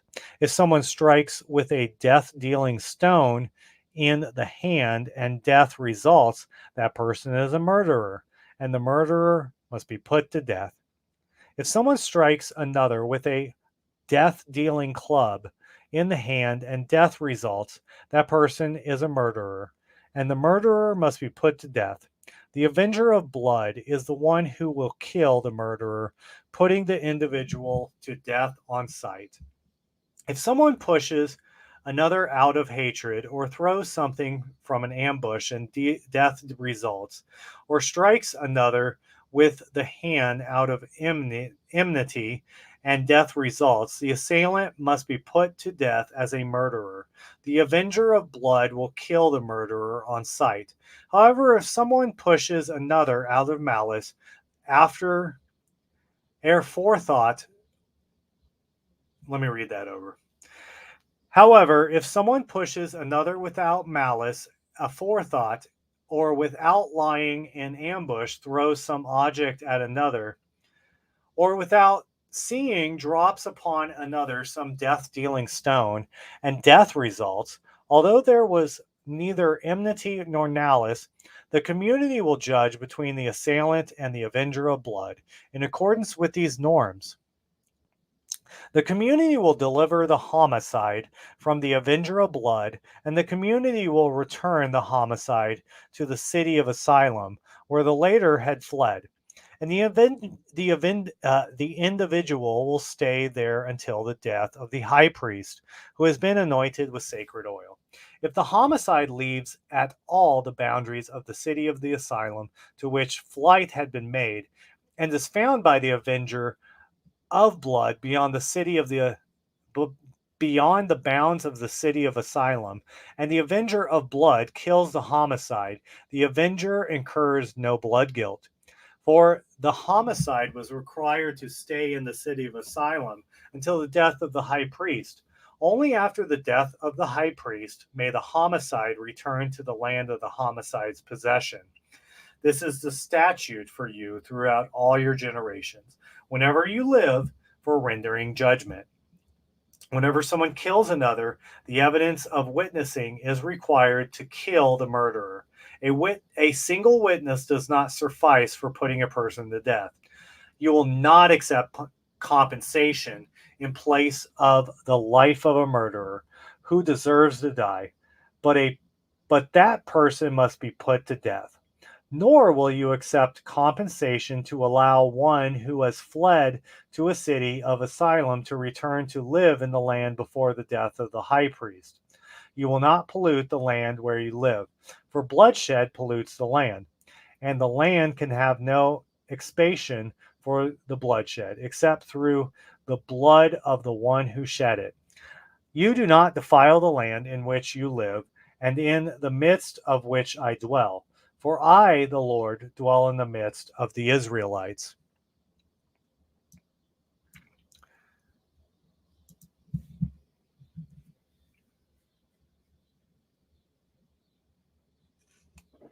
Numbers chapter 36. The heads of the ancestral houses. In a clan of the descendants of Gilead, son of Michar, son of Manasseh, one of the Josephite clans, came up and spoke before Moses and Eleazar the priest and before the leaders who were the heads of the ancestral houses of Israelites. They said, "The Lord commanded my Lord to apportion the land by lot for a heritage among the Israelites.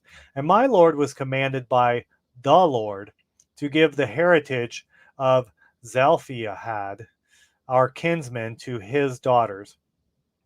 But if they marry into one of the other Israelite tribes, their heritage will be withdrawn from the ancestral heritage and will be added to that of the tribe into which they marry. Thus, the heritage that fell to us by lot will be diminished.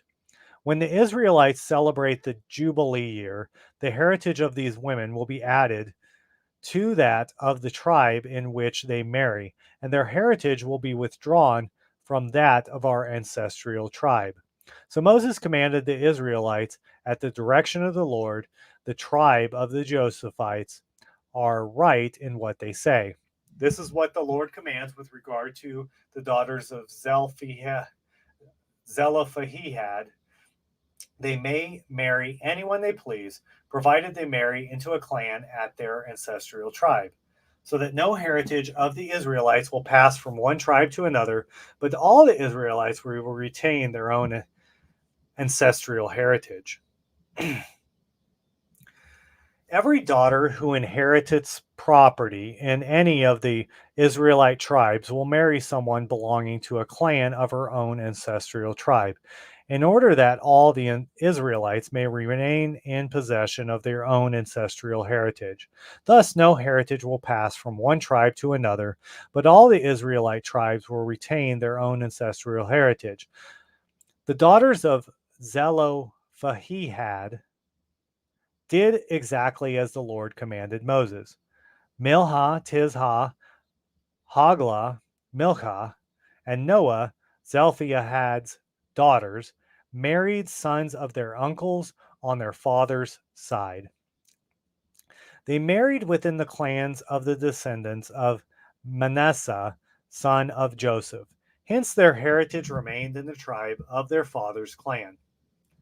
These are the commandments and decisions which the Lord commanded the Israelites through Moses on the plains of Moab, beside the Jordan, opposite Jericho.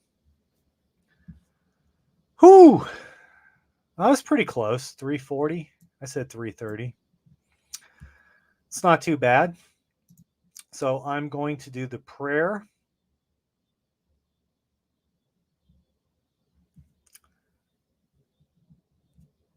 May God, the source of all patience and encouragement, enable us to live in perfect harmony with one another in the Spirit of Christ Jesus. With one heart and one voice, may we glorify God now and forever. Amen. In the name of the Father, and the Son, and the Holy Spirit. Amen. Now, I'll say this. I actually liked Numbers better this time than I read it earlier in the year. And maybe that's because I just distinctly remember so many chapters that were so long. And, to be honest, a lot of those chapters reiterate the same thing, but with different tribes over and over again. So they're again law documents or documentation of what happened, law documents. And so, they are for what they are, but I mean, to be honest, you could glance at it and go, okay, yeah, and then move on to the next chapter. There's a lot of good stuff in here. And so I got to renege on what I said yesterday to skip Numbers. You can almost and surely, as a new reader of the Bible, skip Leviticus and come back to it another time. Now, if you read it, it's going to enrich the whole thing. But like I said, don't get bogged down in stuff that's completely boring to you. Move on to something that's more entertaining, if that makes sense. So that's all I have today. How many chapters are in Deuteronomy? 34. So it's basically the same as Numbers, what we just read.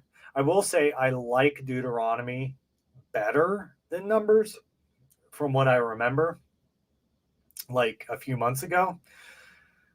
But, every reading is different because your feelings are different. So, maybe reading this all in one session, I won't like it as much.